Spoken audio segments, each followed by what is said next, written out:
வெற்றி வாழ்வு திருச்சபையினுடைய காலை ஆராதனைக்கு வந்திருக்கிற உங்கள் யாவரையும் நம்முடைய ஆண்டவரும் இரட்சகருமாகிய இயேசு கிறிஸ்துவின் நாமத்தினாலே வாழ்த்தி வரவேற்கிறேன்.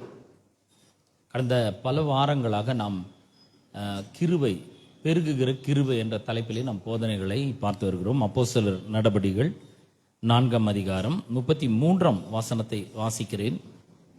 அப்போஸ்தலர் 4:33. கர்த்தராகிய இயேசுவின் உயிர்த்தெழுதலை குறித்து அப்போஸ்தலர்கள் மிகுந்த பலமாய் சாட்சி கொடுத்தார்கள். அவர்கள் எல்லார் மேலும் பூரண கிருபை உண்டாயிருந்தது. பிரியமானவர்கள், இந்த கிருபையை குறித்து நாம் பல வாரங்களாக தொடர்ந்து பார்த்து கொண்டு வருகிறோம். கிருபைன்னா என்ன என்று நாம் பார்த்தோம். கிருபைனா என்ன? தகுதி இல்லாதவர்களுக்கு காண்பிக்கப்படும் தயவு, favour of God, grace of God. தகுதி இல்லாதவர்களுக்கு காண்பிக்கப்படும் தயவு, அதுதான் கிருபை என்று நாம் பார்த்தோம். கிருபை அப்படின்னு சொல்லும்பொழுது இன்னும் கொஞ்சம் விளக்குறதுன்னா என்ன அப்படின்னு சொன்னால், கிருபைன்றது கடவுளுடைய அபிஷேகம், கடவுளுடைய பிரசன்னம் நம்மோடு கூட வந்து தங்கி இருக்கிறது. யாத்திரை 33ஆம் அதிகாரத்தில் மோசே வந்து கேட்கிறார்,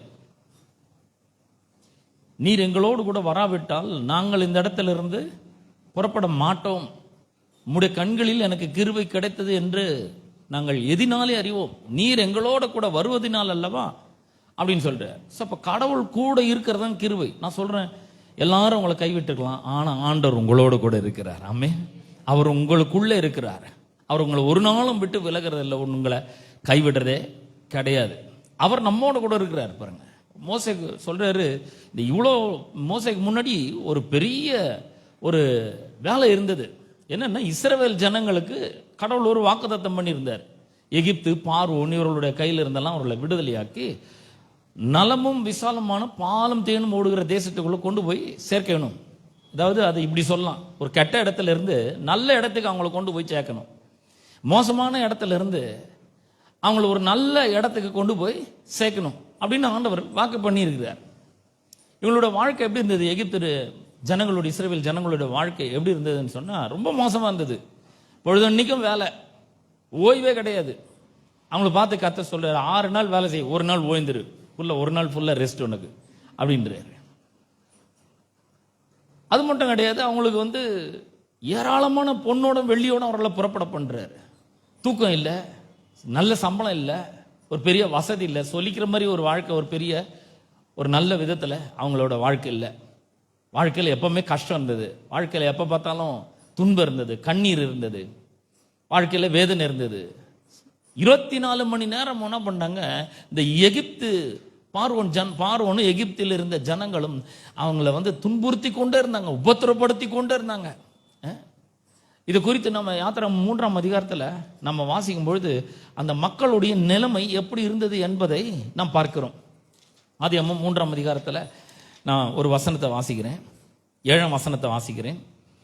அப்பொழுது கர்த்தர் எகிப்தில் இருக்கிற என் ஜனத்தின் உபத்திரவத்தை நான் பார்த்து, ஜனங்க எப்படிப்பட்ட வாழ்க்கையில் வாழ்ந்து கொண்டிருந்தாங்க, உபத்திரவப்படுகிற ஒரு வாழ்க்கை, எப்போ பார்த்தாலும் கஷ்டம், ரொம்ப தொல்லை. இந்த எகிப்து ஜனங்களால் ஒரு பக்கம் தொல்லை, ஆளோட்டிகள்னால ஒரு தொல்லை, வேலைனால ஒரு தொல்லை, ஓய்வு இல்லாததுனால ஒரு தொல்லை, நிம்மதி இல்லாத ஒரு வாழ்க்கை, கண்ணீர் நிறைந்த ஒரு வாழ்க்கை பார்த்து ஆளோட்டிகளின் நிமித்தம் அவர்கள் இடுகிற கூக்குரலை கேட்டேன். எப்போ பார்த்தாலும் புலம்பல். எப்படி இருக்கும் பாருங்க வாழ்க்கை. இந்த மாதிரி தான் இருந்தாங்க எகிப்து ஜனங்கள். மோசமான இடம் சொல்றேனே, இந்த மாதிரி ஒரு இடம் தான். உபத்திரப்பட்டு கொண்டு இருந்தார்கள், எல்லாராலும் உபத்திரப்பட்டு கொண்டு இருக்கிறார்கள்.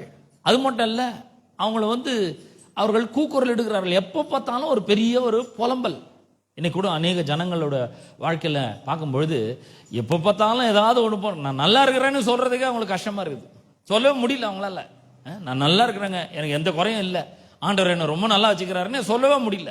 அப்படிப்பட்ட ஒரு பெரிய உபத்திரம் அவர்கள் அந்த உபத்திரின் வழியாய் போய் கொண்டு இருக்கிறார்கள். ஏன்னா அவங்க வேலை சரியில்லை, அவங்க செய்கிற பிஸ்னஸ் சரியாக போக மாட்டேங்குது, அவங்களோட வாழ்க்கையில் வந்து சம்பாதிக்கிறாங்க, நான் கடுமையாக உழைக்கிறாங்க, ஆனால் வருமானம் இல்லாமல் இருக்கு, பத்த மாட்டேங்குது. நிறைய பேரால ஏமாற்றப்படுகிறார்கள், நிறைய பேரால வஞ்சிக்கப்படுகிறார்கள். அப்படிப்பட்ட ஒரு வாழ்க்கை தான் எகிப்திலே ஜனங்கள் வாழ்ந்து கொண்டிருந்தார்கள். அவர்கள் இடுகிற கூக்குரலை கேட்டேன், அவர்கள் படுகிற வேதனைகளையும் அறிந்திருக்கிறேன். பார்த்தீங்கன்னா உபத்திரம், அப்புறம் புலம்பல், அப்புறம் வேதனை. இந்த மூணும் எகிப்தில் இருந்த இஸ்ரவேல் ஜனங்களுக்கு இருந்தது. இவங்க யாருன்னா தேவனோட உடன்படிக்கையின் மக்கள். அப்படிப்பட்ட ஒரு வாழ்க்கையை வாழ்ந்துருந்தாங்க. இந்த மாதிரி வாழ்ந்தா நல்லாவா இருக்கும் அந்த வாழ்க்கை? எனக்கு பிடிக்கவே பிடிக்காது, சுத்தமா ஆண்டவருக்கும் பிடிக்காது. ஆகவே தான் அவர் என்ன பண்றாருன்னா 8ஆம் வசனத்துல அவர்களை எகிப்தியரின் கைக்கு விடுதலையாக்கவும் அவர்களை அந்த தேசத்திலிருந்து நீக்கி, இந்த உபத்திரத்திலிருந்து நீக்கி, தேசத்திலிருந்து நீக்கின என்ன, இந்த உபத்திரத்திலிருந்து நீக்கி, ஓய்வில்லாத வேலை செஞ்சுக்கிறாங்களா அதிலிருந்து நீக்கி, எப்ப பார்த்தாலும் புலம்புற ஒரு வாழ்க்கை இருக்குது, அதிலிருந்து அவர்களை நீக்கி, அதுக்கப்புறம் இந்த வேதனையான வாழ்க்கையிலிருந்து அவர்களை நீக்கி, கானானியரும் ஏத்தியரும் எமோரியரும் பெரிசியரும் ஏவியரும் எபூசியரும் இருக்கிற இடமாகிய பாலும் தேனும் ஓடுகிற நலமும் விசாலமுமான தேசத்திலே கொண்டு போய் சேர்க்கவும் இறங்கினேன். தான் கிருபை. கிருபைன்றது என்னன்னா, நம்ம வாழ்ந்து கொண்டு இருக்கிற இந்த உபத்திரமான வேதனை நிறைந்த உபத்திரம் நிறைந்த புலம்பலான வாழ்க்கையிலிருந்து நம்மளை பிரிச்சு எடுத்து அங்கிருந்து கடவுள் நம்மளை கட் ஆஃப் பண்ணி அங்கிருந்து விடுதலை ஆக்கி ஒரு நல்ல இடத்துக்கு கொண்டு போய் வைக்கிறார். வாழ்க்கையில சமாதானமா இருக்கிற ஒரு இடம், சந்தோஷமா இருக்கிற ஒரு இடம், மகிழ்ச்சியா இருக்கிற ஒரு இடம், நல்ல ஆசீர்வாதமா இருக்கிற ஒரு இடம், கடவுளை துதிக்கிற ஒரு இடம், கடவுளுக்கு நன்றி சொல்ற ஒரு இடத்துல கொண்டு போய் வைக்கிறதுக்கு தான் அவர் இறங்கி இருக்கிறார். அவர் என்னையோ இறங்கிட்டாரு. இன்னைக்கு நம்ம கவலைப்பட வேண்டிய அவசியம் இல்லை, வேதனைப்பட வேண்டிய அவசியம் இல்லை. ஏன்? கடவுள் என்னைக்கோ இறங்கிட்டார். ஏன்னா இந்த வாழ்க்கை அவருக்கே பிடிக்கல. ஏன் ஜனங்க இந்த மாதிரி வாழ்ந்துருக்கிறதா? முடிய முடியாது. நான் போய் ஏதாவது நான் பண்ணுவேன் நான் அப்படின்னு அவர் இறங்கி வர்றாரு.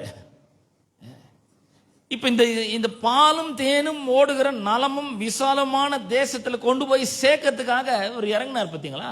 இந்த பொறுப்பு மோசேக்கு கொடுக்கப்படுகிறது. இந்த ஜனங்களை கொண்டு போய் என்ன பண்ணணும்? நல்ல இடத்துல அவங்களை கொண்டு போய் சேர்க்கணும். மோசே யாரு? அவர் ஒரு தலைவர், ஆவிக்குரிய ஒரு தலைவர். அவர் கடவுள் அவரை அழைச்சிருந்தார். அப்படி அழைச்சி என் ஜனங்கள் எல்லாம் உன்ட்ட கொடுக்குறேன், நீ என்ன பண்ண, நல்ல இடத்துக்கு கொண்டு போய் சேர்க்கணும் அப்படின்னு சொல்லி அவர் ஒரு பொறுப்பை ஒப்படைக்கிறார். பாருங்க, இப்ப என்கிட்ட அந்த பொறுப்பை ஒப்படைச்சுக்கிறாரு. இந்த சபைக்கு வர ஜனங்களை வேதனையான வாழ்க்கையில இருந்து விடுதலையாக்கி, உபத்திரத்தில் இருந்தெல்லாம் விடுதலையாக்கி, இந்த புலம்பலான வாழ்க்கையில இருந்தெல்லாம் விடுதலையாக்கி, இந்த தீமையான ஒரு இடத்துல அவங்க வாழ்ந்து கொண்டு இருக்கிறாங்க. பாருங்க, தூக்கம் வராம, எப்ப பார்த்தாலும் ஓய்வு ஒழிச்சல் இல்லாம வேலை செஞ்சு, சர்ச்சைக்கு வரத்துக்கு கூட நேரம் இல்லாம, இப்படிப்பட்ட ஒரு வாழ்க்கை இருக்குல்ல, இந்த வாழ்க்கையில இருந்து அவங்கள விடுதலையாக்கி அவங்கள நல்ல ஒரு வாழ்க்கைக்கு நேரம் கொண்டு போய் விடுகிற ஒரு பொறுப்பை கடவுள் இங்க என்கிட்ட கொடுத்துக்கிறாரு. மோசே என்ன பண்றாரு? கடவுளுடைய உதவியோட கூட கடவுள் என்ன சொல்றாரு அதை மக்களுக்கு சொல்றாரு. என்ன பண்ணும்? ஜனங்கள் மோசே சொல்றதை கேட்கணும். நீங்க என்ன பண்றோம்? இங்க பிரசங்கம் பண்றதெல்லாம் நல்லா கேட்கணும், அதை விசுவாசிக்கணும், திரும்ப வீட்டில் போய் பார்க்கணும், வசனம் இந்த மாதிரி சொல்லுதா அப்படின்றத பார்க்கணும். அப்ப மோசைக்கு முன்னாடி அப்படிப்பட்ட ஒரு பெரிய சவால் இருக்குது. இது எப்படி செய்யறது? அவனோட மூளை அறிவில் செய்ய முடியுமா? அவன் அரண்மனையில் ட்ரைனிங் எடுத்திருக்கிறான் தான், ஆனா அதை வச்சு செய்ய முடியுமா? முடியாது. ஏன்னா இது ரொம்ப பெரிய வேலை. இது ஒரு சாதாரணமான வேலை கிடையாது. டெய்லி காலையில் எழுந்து போய் 8 மணிலிருந்து காலையில் சாயங்காலம் 5 மணி வரைக்கும் செய்யற வேலை கிடையாது. இது ஒரு வித்தியாசமான வேலை இது. ஏன்னா இது மோசமான வாழ்க்கையில் இருக்கிற ஜனங்கள் எல்லாம் விடுதலையாக்கி, அந்த ஒரு பெரிய ஒரு பார்வோன் ராஜானுடைய கையிலிருந்து விடுதலையாக்கி அவங்கள பாலும் தேனும் ஓடுற நல்ல ஒரு தேசத்துக்குள்ள கொண்டு போய் சேர்க்கணும், ஒரு நல்ல இடத்துக்கு கொண்டு போகணும். இப்போ வாழ்க்கை தரம் இங்க அடிமட்டத்தில் இருக்குதுன்னு வச்சுங்களேன். இவங்களை அப்படியே தூக்கி கொண்டு போய் அவங்கள நல்ல ஒரு தேசத்துக்குள்ள கொண்டு போகணும். இது வழியில சும்மா சாதாரணம் கிடையாது. இது செங்கடல் ரெண்டா பழகணும். வனாந்தரம், அங்க எந்த ஒரு கடையும் கிடையாது, எந்த ஷாப்பிங் மாலும் கிடையாது, ஒன்றும் கிடையாது. மூட்டை மூட்டையா கோல்டு இருக்கு, ஆனா எந்த கடையும் கிடையாது, எதுவும் போய் வாங்க முடியாது. அற்புத விதமா மண்ணா வரணும், சாப்பாடு கிடைக்கணும். எப்படி? கடையில் போய் இவங்க கிட்ட இருக்கிற பணத்தை வச்சு வாங்குறது இல்லை, அற்புத விதமா சாப்பாடு கிடைக்கணும். தண்ணி தாங்க வந்துச்சுன்னா அற்புதமா கடவுள் தண்ணியை கொடுக்கணும், அதை விசுவாசிக்கணும். மோசைக்கு இவ்வளவு பெரிய சவால் இருக்கும், எவ்வளவு பெருசு பாருங்க. சும்மா கொண்டு போய் சேர்க்க முடியாது. அப்புறம் பல ஆட்கள்லாம் எதிர்த்து வருவாங்க, அவங்களெல்லாம் ஜெயிக்கணும். 19ஆம் அதிகாரத்தில் நம்ம வாசிக்கிறோம். அப்போ இதெல்லாம் பெரிய பெரிய காரியங்கள் மோசை செய்யணும். அது மாத்திரம் கிடையாது, எல்லாத்தையும் மேலே யோர்தான் ஒன்று வருது. இந்த யோர்தானை கடந்து போகணும். எல்லாம் போன பிறகுதான் அந்த நலம் விசாலமான தேசம் அங்க வருகிறது. இவ்வளவு பெரிய பொறுப்பை மோசே தன்னுடைய மூளை அறிவின் மூலமாக, தன்னுடைய மனுஷிக சக்தி மூலமா செய்ய முடியாது. நான் கூட இதை என் சக்தியில செய்ய முடியும்னு நினைக்கிறீங்க? செய்ய முடியாது. நானும் உங்களை மாதிரி ஒரு சாதாரண மனுஷன் தான். என்னன்னா கடவுளுடைய அழைப்பு இருக்கு, அபிஷேகம் இருக்கு, கடவுள் இங்க ஒரு தலைவரை வச்சிருக்கிறார். ஆனா எப்படி மோசே சாதாரணமான மனுஷன் தான், அதே மாதிரி நானும் சாதாரணமான மனுஷன் தான். உங்களை மாதிரியே ஒரு மனுஷன் தான் நான் கூட. அப்ப எப்படி இதெல்லாம் போய் எப்படி ஆமாங்க, நான் வந்து ஒரு ரொம்ப மோசமான நிலைமையில இருக்கிறேன், நான் பொருளாதாரத்தில் ரொம்ப வீழ்ச்சி அடைந்த நிலைமையில இருக்கிறேன், பணம் இல்லாம இருக்கிறேன், சரீரத்தில் சுகம் இல்லாம இருக்கிறேன், மனதில் ஆரோக்கியம் இல்லாம இருக்கிறேன், உணர்வின் ரீதியா ரொம்ப நசுக்கப்பட்டிருக்கிறேன், எல்லாராலும் கைவிடப்பட்டிருக்கிறேன், வெறுக்கப்பட்டிருக்கிறேன், ஒதுக்கப்பட்டிருக்கிறேன். ஒரு நல்ல நிலைமைக்கு நான் வரணும். என் புருஷன் கூட என்ன அந்த அளவுக்கு நேசிக்கிறதே கிடையாது. எப்ப பார்த்தாலும் பொழுதனையும் சண்டை போட்டுனே இருக்கிறாரு. சிலருக்கு மனைவி பிரச்சனை, சிலருக்கு புருஷன் பிரச்சனை, சிலருக்கு பிள்ளைகள் பிரச்சனை, சிலருக்கு பெற்றோர் பிரச்சனை. எவ்வளவு பிரச்சனை வருது பாருங்க. சிலர் கூட பிறந்தவங்களே பிரச்சனையா இருக்கிறாங்க. வேதனை மேல வேதனை அவங்களுக்கு வாழ்க்கையில. இப்ப என்ன பண்ணணும்? கடவுள் என்ன சொல்றாரு அதை கேட்கணும். இப்போ அவர் என்ன சொல்றாரு? இந்த வாழ்க்கை, இந்த மாதிரி ஒரு நல்ல வாழ்க்கை வாழும்படியாக நான் உன்னை அழைச்சிருக்கேன். இதை வந்து உன் பலத்துல செய்ய முடியாது, இந்த மனுஷிக பலத்துல செய்ய முடியாது. இதுக்கு என்ன வேணும்? என் கிருபை ரொம்ப அதிகமா உனக்கு வேணும், என்னுடைய தயவு வேணும். என் கிருபை இருந்ததுன்னா எவ்வளவு பெரிய பிரச்சனையா இருந்தாலும் அதை ஜெயிக்க முடியும். என் கிருபை இருந்ததுன்னா, என்னுடைய தயவு இருந்ததுன்னா எவ்வளவு பெரிய யோர்தான் வந்தாலும் அது வழியா நம்ம நடந்து போக முடியும். என் கிருபை இருந்துச்சுன்னா இயற்கைக்கு அப்பாற்பட்ட விதத்துல சூப்பர் நேச்சுரலா உணவு வந்து உனக்கு கிடைக்கும். என் கிருபை உனக்கு இருந்துச்சுன்னா தண்ணி வந்து கிடைக்கும் உனக்கு. இந்த உணவு தண்ணின்னா என்னன்னா, நம்ம அது ஆர்டினரி சஸ்டினன்சஸ், அது நம்முடைய நம்ம உயிர் வாழ்வதற்கு தேவையான பொருள்கள். நிறைய பேருக்கு இதுவே இல்லாம இருக்குது. அப்ப இதை வந்து சாதாரணமா இதை செய்ய முடியாது, மோசையினால செய்யவே முடியாது. இதுக்கு வந்து கடவுளுடைய உதவி வேணும். அது பேர் தான் கிருபை. கடவுள் உதவி செய்யறாரு, அது பேர் என்னது? கிருபை. எபிரேயருக்கு எழுதின நிருபம் 4ஆம் அதிகாரம் 16ஆம் வசனத்துல நாம அதை வாசிக்கிறோம். ஏற்ற சமயத்திலே இரக்கத்தை பெறவும் சகாயம் செய்யும் கிருபை. பாத்தீங்களா? உதவி செய்யற கிருபை. சகாயம் என்ன? உதவி. உதவி என்ன? ஹெல்ப். ஹெல்ப் என்ன? நம்மளால முடியாது, ஆனா நம்ம கூட இன்னொருத்தர் வந்து என்ன பண்றாரு? உதவி செய்யறாரு. அப்படி செய்யும் பொழுது நம்மளால அதை என்ன பண்ண முடியுது? செய்ய முடியுது. அது பேர் தான் உதவி. அப்ப அவர் சொல்றாரு, சகாயம் செய்யும் கிருபை, உதவி செய்யற கிருபை அடையவும் தைரியமாய் கிருபாசன தண்டையில் என்ன பண்ணுவேன்? பேர கிருபாசனம் அங்க வாங்க அப்படின்றாரு. ஆண்டவர் என்ன சொல்றாருன்னா, அம்மா நான் உனக்கு உதவி செய்து ரெடியா இருக்கிறேன். ஐயா நான் உனக்கு உதவி செய்து ரெடியா இருக்கிறேன். நீ ஏன் ஒண்டியா கஷ்டப்பட்டு இருக்காத. சிலர் பார்த்தீங்கன்னா, இது என் வாழ்க்கைங்க, இது நான் தான் வாழ்ந்தாகணும், இது என் பிரச்சனை, நான் தான் தீர்த்தாகணும், இது என்னுடைய கஷ்டம், இதை நான் தான் சுமக்கணும், இது என்னுடைய கவலை, இதை நான் சுமக்காம யார் சுமக்கிறது? நம்ம கவலை கொண்டு போய் வேற யார் மேலமா வைக்க முடியுமா அப்படின்னா அவர் சொல்றாரு, வெய், என் மேல வெய் அப்படின்றாரு. அவர் உங்களை விசாரிக்கிறவரானபடினாலே உங்கள் கவலைகள் எல்லாம் என்ன பண்ணுங்கள் அவர் மேல வைங்க அப்படின்றார். தைரியமா வைங்க, பயப்பட வேணாம், உங்களுக்கு உதவி சேர்த்து நான் இருக்கேன் அப்படின்றார். நான் சொல்றேன், நமக்கு யாராவது உதவி செய்வாங்க, எப்ப போனாலும் நமக்கு அவங்க உதவி செய்வாங்கன்னு சொன்னா முதல்ல அவங்க கிட்ட தானே நம்ம போவோம் இல்லையா? ஒரு உதவி வேணும்னா அவங்க நமக்கு செய்வாங்க, இல்லைன்னு சொல்ல மாட்டாங்க, கண்டிப்பா அவங்க செய்வாங்க அப்படின்னு சொன்னா அவங்க கிட்ட கண்டிப்பா போவோம் தானே. அப்ப அவர் உதவி செய்யறேன்றார். செங்கடல் புழகிறதுக்கு நான் உதவி செய்யறேன், சாப்பாட்டுக்கு நான் வழி பண்றேன், கறி வேணுமா நான் உதவி செய்யறேன், எல்லாத்துக்கும் நான் உதவி செய்யறேன், தண்ணி வேணுமா அதுக்கு நான் உதவி செய்யறேன், வழி காட்டணுமா அதுக்கு நான் உதவி செய்யறேன்றாரு. இங்க வனாந்தரத்தில் எங்க போய் எப்ப வழியா தெரியல, இவங்க அங்கங்க சுத்திட்டு இருக்காங்க. கத்த சொல்ற, நான் வரேன் உங்க கூட, என் கண்ணில் உனக்கு கிருபை கிடைச்சது, உனக்கு சமாதானம் கிடைக்கும், இளைப்பாறுதல் கிடைக்கும்ன்றார். கிருபை நம்ம கூட நம்முடைய வாழ்க்கையில கிருபை இருக்கும்போது நமக்கு சமாதானம் உண்டாகிறது. அப்புறம் நமக்கு ஒரு பெரிய இளைப்பாறுதல், ஒரு பெரிய ஓய்வு நமக்கு வந்து கிடைக்குது. அவர் சொல்ற, என் கண்ணில் உனக்கு கிருபை கிடைச்சிருக்குது அப்படின்றார். அப்ப இந்த இடத்துல நம்ம பார்க்கிறோம், உதவி செய்யற ஒரு பெரிய கிருபை நமக்கு இருக்கு. கடவுளுடைய உதவி எந்நேரமும் நமக்கு, கடவுள் நமக்கு உதவி செய்ய வல்லவரா இருக்கிறார், ரெடியா இருக்கிறார். அதுல எந்த விதமான சந்தேகமும் கிடையாது. அப்ப இது எல்லாத்தையும் நம்ம ஒன்று சேர்த்து பார்க்கணும் பாருங்க. கடவுள் நமக்கு உதவி செய்ய இருக்கிறாரு, அவர் நம்மோட கூட இருக்கிறேன்னு சொல்லி இருக்கிறாரு, அவர் நம்மளை விட்டு விலக மாட்டேன்னு சொல்லிக்கிறாரு, கைவிட மாட்டேன்னு சொல்லி இருக்கிறாரு. அது மட்டும் இல்ல, அவர் சொல்றாரு, கிறிஸ்து இயேசுவில் உள்ள கிருபையில பலப்படுன்னு சொல்லி இருக்கிறாரு. ஒரு பெரிய ஸ்ட்ரென்த், டிவைன் ஸ்ட்ரென்த் நமக்கு வந்து கிடைக்குது. எங்க நாம வாடுற இந்த வாழ்க்கையில தேவனுடைய உதவி, தேவனுடைய ஒத்தாசை, அவருடைய ஸ்ட்ரென்த், டிவைன் ஸ்ட்ரென்த் நமக்கு வந்து கிடைக்குது. நம்ம பார்த்தீங்கன்னா நம்மளே இந்த சுய பலத்தில் செஞ்சுட்டே இருந்தோம்னா இந்த வேலைங்களை நம்ம ரொம்ப சீக்கிரத்தில் சோர்ந்து போயிடுவோம். நமக்குள்ள நிறைய கனவுகள் இருக்கு இல்லையா? இதை செய்யணும், அதை செய்யணும், இதை வாங்கணும், அதை வாங்கணும், எவ்வளோ கனவு இருக்கு. நேற்று கூட ஒருத்தர் ஒரு குடும்பத்தை வந்து சந்திச்ச பாருங்க. அவங்க சொல்றாங்க 10 வருஷத்துக்கு பிளான் இருக்கு, வீடு வாங்கணும் நாங்க. நல்லது ரொம்ப. ஆனா சுய பலத்தில் வாங்க முடியுமா? முடியாது. கடவுளோட உதவி இருந்தால் சீக்கிரமா வாங்கலாம். கடவுளோட உதவி இருந்ததுன்னா அதை ரொம்ப ஈஸியா பண்ணலாம். கஷ்டப்பட வேண்டியதில்லை, மண்டை போட்டு உருட்ட வேண்டியதில்லை. அப்ப கிறிஸ்து இயேசுவில் உள்ள கிருபையில் என்ன பண்ண பலப்பட அப்படின்னா கிருபை நமக்கு தெய்வீக சக்தியை நமக்கு கொடுக்கிறதா இருக்கிறது. அப்ப கிருபை என்னன்னா ஒரு பெரிய அபிஷேகம். அபிஷேகம்னா கடவுள் நம்மோட கூட இருக்கிறது பேர் தான் அபிஷேகம். பாருங்க, ஒரு சில வசனங்களை நான் வாசிக்கிறேன். 1 சாமுவேல் 16 அதிகாரத்துக்கு திருப்போம். 1 சாமுவேல் 16 அதிகாரம் 13 வசனத்தை வாசிக்கிறேன்.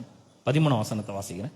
1 சாமுவேல் 16:13. அப்பொழுது சாமுவேல் தைல கொம்பை எடுத்து அவனை அவன் சகோதரர் நடுவிலே அபிஷேகம் பண்ணினான். அந்நாள் முதற்கொண்டு கர்த்தருடைய ஆவியானவர் தாவீதின் மேல் வந்து இறங்கி இருந்தார்.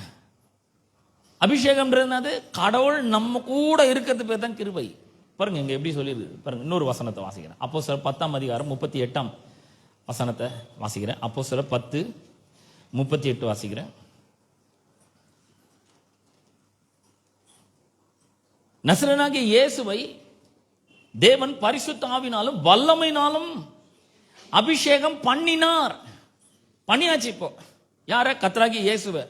என்னதுனால? பரிசுத்த ஆவினால மட்டும் கிடையாது, வல்லமையினாலும் அபிஷேகம் பண்ணினார். இப்ப பாருங்க, இங்க ரொம்ப பெரிய ஒரு அற்புதமான ஒரு காரியம். பரிசுத்த ஆவியானவர் வரும்போதே அவருடைய வல்லமையும் சேர்ந்து வந்துடுது. இப்போ அவரும் வந்துட்டாரு, அவருடைய வல்லமையும் வந்தாச்சு. யாருக்குள்ள? இப்ப இயேசு கிறிஸ்துக்குள்ள தேவன் அபிஷேகம் பண்றாரு. யார் அபிஷேகம் பண்றது? தேவன் அபிஷேகம் பண்றாரு. எதனால அபிஷேகம் பண்றார்? பரிசுத்த ஆவியானவர் மூலமாக வல்லமையினாலும் அபிஷேகம் பண்ணினார். அடுத்து வர வார்த்தைகளை கவனிங்க. தேவன் அவருடனே கூட இருந்தபடினாலே. அபிஷேகம்னா கடவுள் கூட இருக்கிறார். அப்ப கூட இருந்தபடினாலே அவர் நன்மை செய்கிறவராயும் பிசாசின் பிடியில் அகப்பட்ட யாவரையும் விடுதலையாக்குகிறவராயும் சுற்றி திரிந்தார். இப்ப பாருங்க, இந்த கிருபை என்ன பண்ணுகிறதுனா, கிருபைன்னு சொல்லும்போது ஒரு விதமான அபிஷேகம். அபிஷேகம்னா அது ஒரு பெரிய பவர். பரிசுத்த ஆவியானவர் அவருடைய வல்லமை வந்து நம்மோட கூட தங்கி இருக்கிறது. கடவுளுடைய பிரசன்னம். கர்த்தர் வரும்போது எப்படி வர்றாரு? அவருடைய எல்லாத்தையும் சேர்த்து கொண்டு வர்றாரு. பரிசுத்த ஆவியானவர் வரும்போது என்ன பண்றாரு? அவருடைய வல்லமை வருது, அவருடைய பிரசன்னம் வருகிறது, அவருடைய ஞானம் வருகிறது, அவருடைய அறிவு வருகிறது, அவருடைய ஆலோசனை வருகிறது, அவருடைய டிவைன் வழிகாட்டுதல் கைடன்ஸ் வருகிறது, அவருடைய மகிமை வருகிறது. எல்லாத்தோட வந்து என்ன பண்றாரு? உள்ள தங்கி இருக்கிறார். தாவீது மேல இருந்தாரு, இப்ப என்ன பண்றாரு? உள்ள தங்கி இருக்கிறார். இதுதான் கிருபை. கிருபைன்றது ஒரு நபர் இல்லையா? நம்ம பார்த்தோம் யோவான் சுவிசேஷம் 1 அதிகாரம் 14 வசனத்துல நாம் அதை வாசிக்கிறோம்.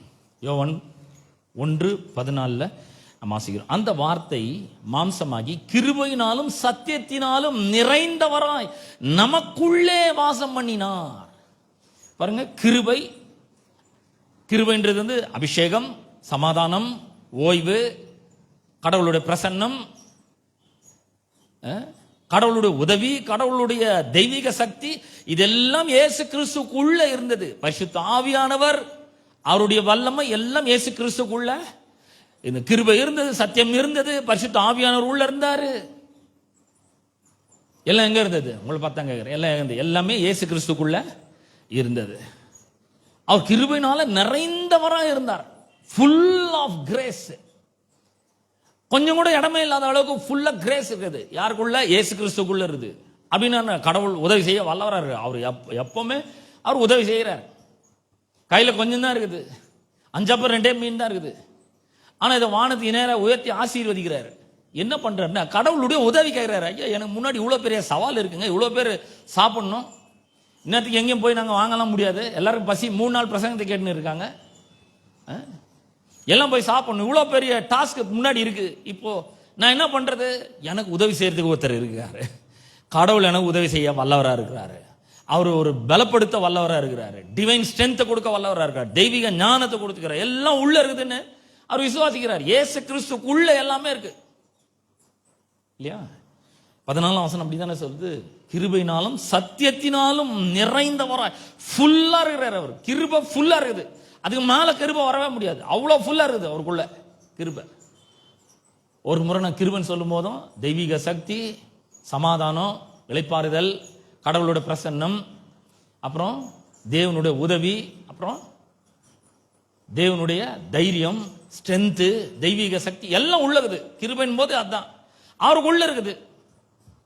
எப்படி இருக்குதுன்னா, கிருபையினாலும் சத்தியத்தினாலும் நிறைந்தவராய் நமக்கு உள்ளே வாசம் பண்ணினார். இப்ப எங்க இருக்கிறாரு பாருங்க, எங்க இருக்கிறாரு? எல்லாம் கரங்களை ஊற்றி சொல்லுங்க, எனக்குள்ளே. எல்லாம் சத்தமா சொல்லுங்க, எனக்குள்ளே இயேசு கிறிஸ்து இருக்கிறார். அவருக்குள்ள கிருபை நிறைவாய் இருக்கிறது, சத்தியம் நிறைய இருக்குது, கடவுளுடைய உதவி இருக்கிறது, தேவனுடைய சமாதானம் இருக்கிறது, தேவனுடைய ஞானம் இருக்கிறது, தேவனுடைய மகிமை இருக்கிறது. அவர் எனக்குள்ள இருக்கிறாரு, அவருடைய வல்லமையோட வந்து இருக்கிறாரு எனக்குள்ள. இப்ப நான் அப்படியா இருக்கிறேன். எவ்வளவு பாருங்க, அவர் உள்ள அவருக்குள்ள எல்லாம் இருக்குது. இப்ப அவர் நமக்குள்ள இருக்கிறார், வாசம் பண்ணினார். உள்ள வாசம் பண்ண உடனே அடுத்த வரி சொல்லுது, அவருடைய மகிமையை கண்டோம். பாருங்க, கிருபை உள்ள வரும்பொழுது கூடவே என்ன வந்துடுது? கூடவே என்ன வருது? என் கூட நீங்க தாராளமா பேசலாம். என்ன வருது கூடவே? மகிமை உள்ள வருது. மகிமைன்னா என்ன கொஞ்சம் யோசிச்சு பாருங்க. மகிமை, குளோரி. இப்ப இந்த மகிமை எங்க இருக்குதுன்னு நினைக்கிறீங்க? சொல்லுங்க பார்க்கலாம், எங்க இருக்குது? எல்லாம் சத்தமா சொல்லுங்களேன். எங்க இருக்கு? எனக்குள்ள இருக்குது, உங்களுக்குள்ள இருக்குது. ஏன் உள்ள இருக்கு? எனக்கு இயேசு கிறிஸ்துக்குள்ள இருக்குது. எல்லாமே நமக்குள்ளயும் இருக்கு. இப்ப இங்க சொல்லிக்குது, அவர் நமக்குள்ள வாசமா இருக்கிறாருன்றது ஒண்ணு, அது தெரிஞ்சுக்கிறோம்.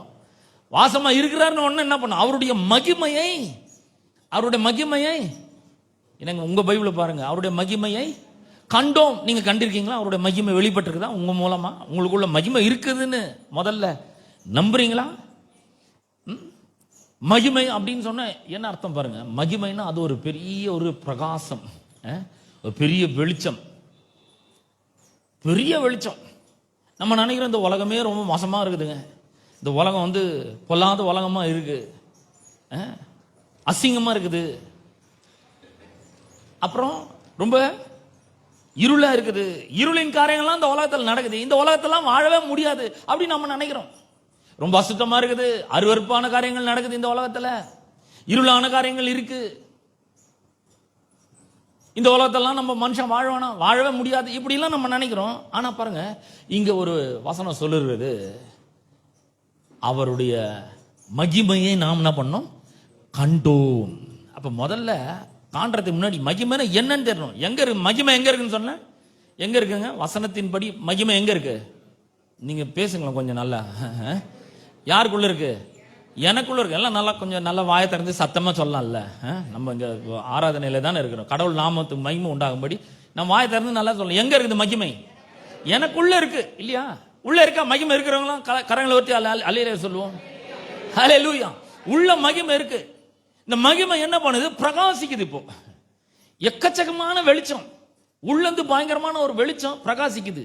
இந்த மகிமையை கண்டோம். அந்த மகிமை இந்த பிதாவானவருடைய மகிமைக்கு ஒப்பான மகிமையாக இருக்கிறது. பிதாவானவர் இயேசு கிறிஸ்து எவ்வளவு மகிமை பொறிந்தவர்களா இருக்கிறார்களோ அதே விதமான மகிமை இப்ப நமக்குள்ள இருக்குது. நமக்கு உள்ள இருந்து இந்த மகிமை என்ன பண்ணுகிறது? ஷைன் பண்ணுது, பிரகாசிக்கிறது. நான் சொன்னேன் இல்லையா, இந்த பொல்லாத உலகமா இருக்குது, அசிங்கமான ஒரு உலகமா இருக்கு, அருவருப்பு நிறைந்த ஒரு உலகமா இருக்கு, அசுத்தமான ஒரு உலகமா இருக்கு, அருவருப்பான காரியங்கள் நடந்து கொண்டு இருக்குதுன்னு நான் சொன்னேன். இருளான காரியங்கள் இருக்கு, நம்ம சுற்றி ரொம்ப இருள் இருக்குங்க. இந்த உலகத்துல மனுஷன் வாழ்வானா? என்ன உலகம் இது அப்படின்னு நம்ம யோசிக்கிறோம். பாருங்க 60ஆம் அதிகாரம், ஏசாயா 60ஆம் அதிகாரம் 1ஆம் வசனம் வாசிக்கிறேன்.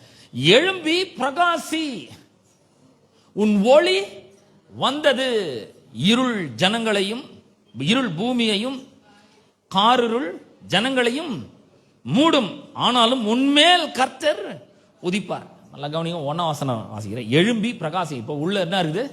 உள்ள என்ன இருக்கு? இங்க நல்லா பேசுங்க. உள்ள என்ன இருக்கு? இங்க வரும்போது கொஞ்சம் பேசினாதான் நமக்கு உள்ள இறங்கும். அது உள்ள என்ன இருக்கு? மகிமை இருக்கு. அந்த மகிமை என்ன பண்ணுது? பிரகாசிக்குது. இப்ப உள்ள மகிமை இருக்குன்னு தெரிஞ்சிச்சுன்னா நம்ம என்ன பண்ண ஆரம்பிக்கணும்? பிரகாசிக்க ஆரம்பிக்கணும். கர்த்தர் சொல்றாரு, எழும்பி பிரகாசி. இந்த மகிமை உள்ள வச்சு நிறுகிறோம். ஆனா நம்ம என்ன பண்றோம்? எழும்பி பிரகாசிக்கிறதே கிடையாது, ஷைனே பண்றதே கிடையாது. ஷைன்னா என்ன? அது வெளிச்சமா இருந்துச்சுன்னா அந்த என்னடா இந்த வெளிச்சமா இருக்குதுன்னு போய் பார்க்குறோம். அந்த வெளிச்சத்துக்கு காரணம் என்னன்னு போய் பார்க்குறோம் இல்லையா? மோசே முச்செடி பற்றி எரியுது பாருங்க, எரியுது. கடவுளோட மகிமை பொருந்தினரா கர்த்தர் அங்கே வந்து இறங்கி இருந்தாரு. இது என்னன்னு போய் பார்க்கணும் நான் அப்படின்றான். அப்ப இந்த இடத்துல வேதம் சொல்றது, எழும்பி பிரகாசி உன் ஒளி வந்தது. நல்லா கவனிங்க, ஒளி என்ன பண்ணிச்சு? நல்லா பேசுங்க. ஒளி வந்தது. கொஞ்சம் கொஞ்சமா வரப்போதா?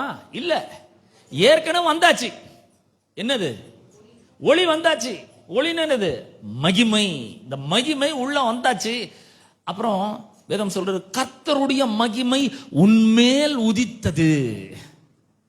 கர்த்தருடைய மகிமை உன்மேல் உதித்தது. எல்லாம் கரங்களை ஊத்தி சொல்லுங்க, என் மேல கர்த்தருடைய மகிமை உதித்திருக்கிறது, உதித்து விட்டது. இப்போ நானு இந்த உலகத்துல பிரகாசிக்க முடியும். பாருங்க, அடுத்த வசனம் சொல்லுது, இதோ அப்படின்னா கொஞ்சம் நல்லா கண்ணை ஏறெடுத்து பாருங்க. இதோ இருள் பூமியையும் காரிருள் ஜனங்களையும் மூடும். கொஞ்சம் நல்லா இப்ப கற்பனை பண்ணி பாருங்க. எல்லாரும் கொஞ்சம் இந்த வசனத்தை கற்பனை பண்ணி பாருங்க. இருள், அடர்ந்த இருள், எங்கேயுமே விளக்கே கிடையாது, லைட்டே கிடையாது. எங்க இருள் பூமியை ஃபுல்லா கவர் பண்ணிடுது. முழுக்க முழுக்க எப்படி இருக்கும்? கண்ணை திறந்து பார்த்தா எப்படி இருக்கும்? ஒரே இருளோன்னு இருக்கு. இருளுக்கு ஒரு ஓ போடுறோம் பாருங்க, இருளோன்னு இருக்கு. எல்லாம் ஒரே இருட்டா இருக்குது. எங்க பார்த்தாலும் எதுவுமே தெரியல. இந்த பக்கம் பார்த்தா விபசாரம் இருக்குது, வேவிசித்தானம் இருக்குது, காம விகாரம் இருக்குது, இச்சை இருக்குது, ஏமாற்று வேலை இருக்குது, புறங்கூறுதல் இருக்கு, பாவம் இருக்கு, சுத்தி இருளா இருக்குது. இருள் பூமியும் காரிருள் ஜனங்களையும் மூடும். ஜனங்கள் எல்லாம் ஒரு பெரிய இருள் மூடிட்டு இருக்குது. ஆனாலும் உன்மேல் கர்த்தர் உதிப்பார். நல்ல கவனிங்க, இந்த உலகமே ஃபுல்லா கரண்ட் போன மாதிரி ஒரே இருட்டா இருக்கு. ஆனா உங்க மேல மட்டும் என்ன பண்ணிக்கிறாரு? கர்த்தர் உதிக்கிறாரு. நீங்க மட்டும் எப்படி இருக்கிறீங்க? இந்த உலகம் முழுசா இருட்டா இருக்குதுங்க. பூமி இருள், பூமியை மூடியாச்சு, கார் இருள் ஜனங்களை மூடியாச்சு. உலகம் முழுக்க எப்படி இருக்கு? இருளா இருக்குது. ஆனா உங்க மேல கர்த்தர் உதிச்சனால உங்களை மட்டும் லைட் மாதிரி ஆன் பண்ணி வச்சுக்கிறாரு. அங்கங்க நான் இருக்கிற இடத்துல என்ன வச்சிருக்கிறாரு, நீங்க இருக்கிற இடத்துல உங்களை வச்சிருக்கிறாரு. உங்க ஏரியால, உங்க தெருவில், உங்களுடைய வீட்டுல, உங்களுடைய நகர்ல உங்களை ஒரு லைட் மாதிரி வச்சிருக்கிறாரு. இப்ப அங்க என்ன பண்ணணும்? பிரகாசிக்கணும். இப்போ அது என்ன பண்ணுகிறது? அவருடைய மகிமை உன்மேல் காணப்படும். உள்ள இருக்கிற மகிமை இவ பிரகாசிக்க பிரகாசிக்க வெளியே நம்ம மேல என்ன பண்ணுது? அது காணப்படுகிறது. இப்ப எல்லாம் பார்க்க ஆரம்பிக்கிறாங்க. நல்லா கவனிங்க, உலகம் முழுக்க இருட்டா இருக்குது, நீங்க மட்டும் லைட்டா இருக்கிறீங்கன்னா உங்களை பார்க்க முடியுமா முடியாதா? உங்களை பார்த்தா ஒரு கேள்வி கேட்கிறேன், உங்களை மட்டும் பார்க்க முடியுமா முடியாதா? முழு பூமி ஃபுல்லா இருட்டாகுதுங்க, ஜனங்க முழுக்க இருட்டா இருக்கிறாங்க. ஆனா நீங்க மட்டும் லைட்டா இருக்கிறீங்க, உங்க மேல மட்டும் வெளிச்சம் இருக்குது. அப்ப உங்களை எல்லாரும் பார்க்க முடியும் தானே? ஆமா முடியும். சொல்ற கர்த்தருடைய மகிமை உண்மையில காணப்படும். உன் வெளிச்சத்தின் இடத்திற்கு, இப்போ நீங்க மட்டும் வெளிச்சமா இருக்கிறீங்க, அந்த வெளிச்சத்தின் இடத்திற்கு ஜாதிகளும் உதிக்கிற உன் ஒளி இடத்திற்கு ராஜாக்களும் நடந்து வருவார்கள். பாருங்க, இந்த மகிமை எவ்வளோ ஷைன் ஆகுதோ அவ்வளோ வாழ்க்கை நல்லா இருக்கும். எல்லாம் கரங்களை ஊற்றி சொல்லுவோம், கர்த்தருடைய மகிமை எனக்குள்ள இருக்குது, இந்த வெளிச்சம் என் மூலமா பிரகாசிக்கிறது. என் வாழ்க்கை இன்னைக்குல இருந்து எல்லாரும் பார்க்கிற விதத்துல ரொம்ப நல்லா இருக்க போகிறது, தேவனுக்கு மகிமையா இருக்க போகிறது. இவ்வளவு சந்தோஷம் இல்லையா? சந்தோஷம் வந்தா கை தட்ட மாட்டோமா? நம்ம எல்லாம் கரங்களை தட்டுவோம். நல்லா கடவுள் நாம் மகிமைப்படும். எனக்கு ஒரு பெரிய மகிழ்ச்சி, எனக்குள்ள மகிமை இருக்கு, நான் கிருபை பெற்றவனா இருக்கிறேன், எனக்குள்ள மகிமை இருக்கு. இந்த மகிமை எல்லாரும் பார்க்கிற விதத்தில் இருக்குது. முதல்ல என்ன பண்ணணும்? நம்ம பார்க்கணும் இந்த மகிமையை. இந்த உலகம் ஒருவேளை பூமி முழுக்க இருளா இருக்கலாம், ஜனங்க மேல கார் இருள் இருக்கலாம், ஆனா என் மேல கர்த்தருடைய மகிமை இருக்குது, என் மேல கர்த்தர் உதிச்சு இருக்கிறாரு. இந்த ஒளியை எல்லாரும் பார்ப்பாங்க கண்டிப்பா. என் வாழ்க்கை சூப்பரா இருக்க போது, என் வாழ்க்கை ரொம்ப நல்லா இருக்க போது, நான் புலம்பவே போறது கிடையாது. நான் சொல்றேன் பாருங்க, முதல்ல இந்த புலம்பலை விட்டு ஒழிக்கணும். நம்ம என்னங்க வாழ்க்கை இது, ஒரே கஷ்டமா இருக்குதுங்க, ஒரே பிரச்சனையா இருக்குங்க, ஒரே ப்ராப்ளமா இருக்குங்க. இந்த புலம்பலம் முதல்ல விட்டு ஒழிக்கணும். புலம்பலம் விட்டு ஒழிக்காம யாருமே நம்ம மேல இருக்கிற வெளிச்சத்தை பார்க்கவே முடியாது. வெளிச்சத்தை பார்க்கணும்னா புலம்பலம் முதல்ல என்ன பண்ணணும்? விட்டுறணும். பாருங்க, சிலர்ட்டெல்லாம் போய் நீங்க எப்படி இருக்கீங்கன்னு கேட்டு பாருங்க, ஐயோ அதை ஏங்க கேட்குறீங்கன்னு அங்க ஆரம்பிப்பாங்க. அங்கிருந்து அப்படியே போவோம். புலம்பல் பயங்கரமா இருக்கும். இங்க ஒரு வலி இருக்குதுங்க, தினி வருஷமா எனக்கு இந்த பெயின் இருக்குங்க, இந்த வருஷமா தினி வருஷமா எனக்கு இந்த வியாதி இருக்குங்க, போவே மாட்டேங்குதுங்க. இல்லைங்க, இன்னைக்கு போயிடணும். அது எல்லாமே இந்த புலம்பலை விட்டு ஒழிக்கணும். சிலர் பார்த்தீங்கன்னா வேலை மேல ஒரே புலம்பல், எனக்கு மேலே ஒருத்தர் இருக்கிறாங்க, அதிகாரி மேனேஜர் ஒருத்தர் இருக்கிறான், டிஎல் ஒருத்தர் இருக்கிறான். ஐயோ அவனை மாதிரி ஒரு மோசமான ஆள் யாருமே கிடையாதுங்க. எப்போ பார்த்தாலும் என்னையே வந்து குறி வைக்கிறாங்க, என்னை ஏதாவது பண்ணணும்னு அவனுக்கு அதே மாதிரி வைக்கிறான் அப்படின்றான். இல்லைங்க, நம்ம மேலே தான் கர்த்தர் உதிச்சுக்கிறார். எல்லாம் ஒருவேளை அவங்க பெரிய ஆளில் பெரிய பதவியில் இருக்கலாம், ஆனால் அவங்க மேலே வெளிச்சம் இல்லை, அவங்க மேலே கர்த்தருடைய மகிமை இல்லை, கர்த்தர் அவங்க மேலே உதிக்கலை, ஆனால் உங்கள் மேலே உதிச்சிருக்கிறாரு. ஏன் நம்ம புலம்புறோம்? ஏன்னா இதை பார்க்கவே இல்லை. நம்ம அவருடைய மகிமையை நாம் கண்டோம் சொல்லுது, அந்த மகிமை இன்னும் காணவே இல்லை. இப்ப உதிக்கிற உன் வெளிச்சத்தின் இடத்திற்கு ஜாதிகளும், உதிக்கிற உன் ஒளியின் இடத்துக்கு ராஜாக்களும் நடந்து வரும். பெரிய பெரிய ஆட்கள்லாம் நடந்து வருவாங்க. எப்படி சொல்லப்படுது பாருங்க. இந்த மகிமை எங்கெல்லாம் இருக்குதோ அங்க இந்த மகிமை என்ன பண்ணுது? எல்லாவற்றையும் கவர்ந்து இழுக்கிறது. பாருங்க, மகிமை அப்படின்னு சொல்லும்போது பார்த்தாவே சும்மா பிரகாசமா இருக்கணும். சில மூஞ்செல்லாம் வந்து பார்த்தீங்கன்னா இருட்டா இருக்கும். அப்படி சில ட்ரெஸ் எல்லாம் பார்த்தீங்கன்னா நல்லாவே இருக்காது. உள்ள மகிமை இருக்கு. கர்த்தர் என் மேல, கர்த்தருடைய மகிமை என் மேல வந்திருக்கு, அவர் என் மேல உதிச்சு இருக்கிறாருன்னு தெரிஞ்சாவே சர்ச்சைக்கு வரும்போதே ரொம்ப பிரமாதமா வரணும். நல்ல ட்ரெஸ்ஸை போடணும், நல்ல பிரைட்டா இருக்கணும், நல்ல சிரிச்ச முகத்தோட இருக்கணும். எல்லாம் கொஞ்சம் நல்ல சிரிச்ச முகத்தோட இருக்கு பாருங்க, உம்முன்னுலாம் இருக்கக்கூடாது, நல்ல சிரிச்ச முகத்தோட இருக்கணும். ஏன்? மகிமை உள்ள இருக்குது. இந்த மகிமையை பார்த்து எல்லாரும் என்ன பண்ணுவாங்களாம்? வருவாங்க. எல்லாரும் சொல்லும் பொழுது பூமியின் ராஜாக்கள் கூட என்ன பண்ணுவாங்க? நடந்து வருவார்கள். அப்புறம் சொல்ற, சுற்றிலும் உன் கண்களை ஏறெடுத்து பாரு, உன்னை சுத்தி பாரு, அவர்கள் எல்லாரும் ஏகமாய் கூடி உன்னிடத்திற்கு வருகிறார்கள். உன்னுடைய குமாரர் தூரத்திலிருந்து வந்து உன் குமாரத்திகள் உன் பக்கத்திலே வளர்க்கப்படுவார்கள்.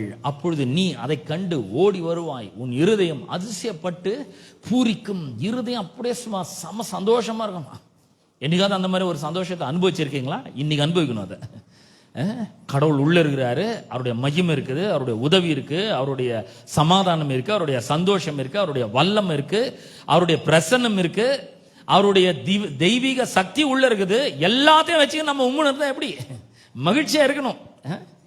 உன் இருதயம் அதிசயப்பட்டு பூரிக்கும். கடற்கரையின் திரளான கூட்டம் உன் வசமாக திரும்பும். ஜாதிகளின் பலத்த சேனை உன்னிடத்திற்கு வரும். ஒட்டகங்களின் ஏராளமும் மீதியான் ஏப்பாத் தேசங்களின் வேகமான ஒட்டகங்களும் உன்னை மூடும். சேபாவில் உள்ளவர்கள் யாவரும் பொன்னையும் தூப வர்க்கத்தையும் கொண்டு வந்து கர்த்தரின் துதிகளை பிரசித்தப்படுத்துவார்கள்.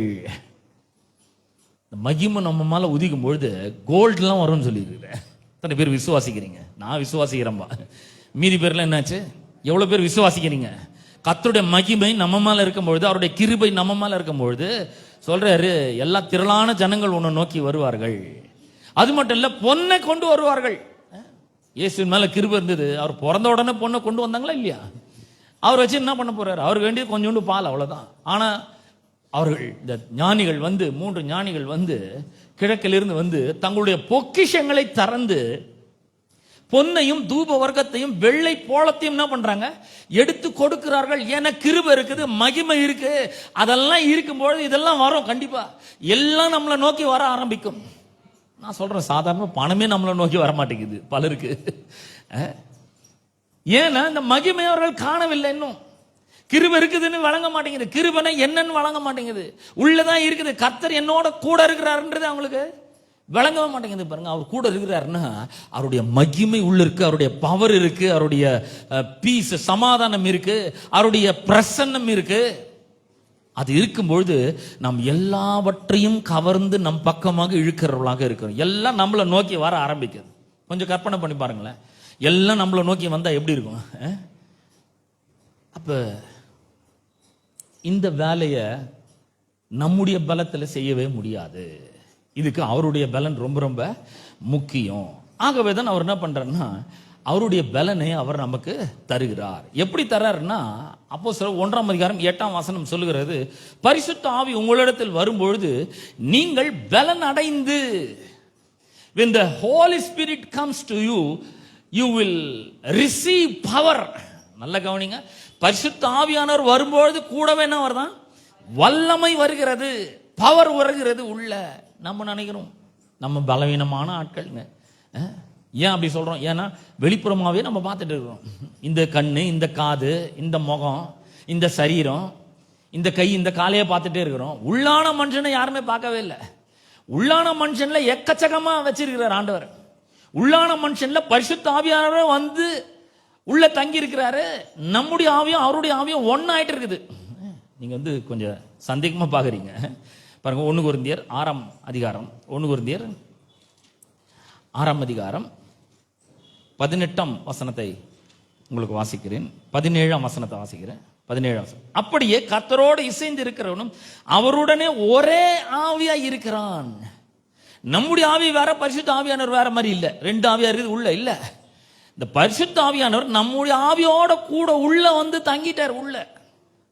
அவருடைய ஆவியும் நம்முடைய ஆவியும் ஒன்னாகப்பட்டிருக்கிறது.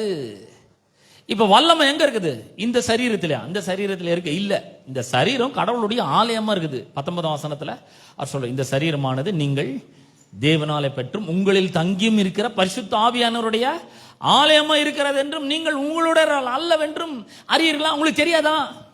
பரிசுத்த ஆவியானவர் உங்களுக்குள்ள வந்துட்டாரே. அவர் வரும்போது வல்லமை வந்துச்சு உங்களுக்குள்ள. அவர் வரும்போது அவருடைய மகிமை வந்துச்சு. அவர் வரும்போது அவருடைய பவர் வந்துச்சு. அவர் வரும்போது தெய்வீக சக்தி வந்துச்சு. அவர் வரும்போது அவருடைய ஜீவன் உங்களுக்குள்ள வந்துச்சு. அவர் வரும்போது அந்த வெளிச்சம் உங்களுக்குள்ள வந்துச்சு. அவர் வரும்போது அவருடைய வழிகாட்டுதல் உங்களுக்கு வந்துச்சு. டிவைன் கைடன்ஸ் வந்துச்சு, டிவைன் ஸ்ட்ரென்த் வந்துச்சு, டிவைன் விஸ்டம் வந்துச்சு, டிவைன் நாலேஜ் வந்துச்சு, காட்ஸ் க்ளோரி வந்துச்சு, காட்ஸ் பவர் வந்துச்சு. எல்லாம் எங்க இருக்குது? எங்க இருக்கு? எங்க இருக்கு? எங்கேயோ இருக்கு. வேற எங்கேயோ இருக்கா? பரலோகத்தில் இருக்கா? உங்களை பார்த்தேன் கேட்குறேன். நீங்க பேசுங்க நல்லா. எங்க இருக்கு? எனக்குள்ள இருக்குது. எனக்குள்ள இருக்குதுங்க. மொத்தம் எனக்குள்ள வந்தாச்சு. ஏன்? பரிசுத்த ஆவியானவர் வரும்பொழுது அவர் என்னுடைய ஆவியோட கூட ஒன்னாயிட்டாரு.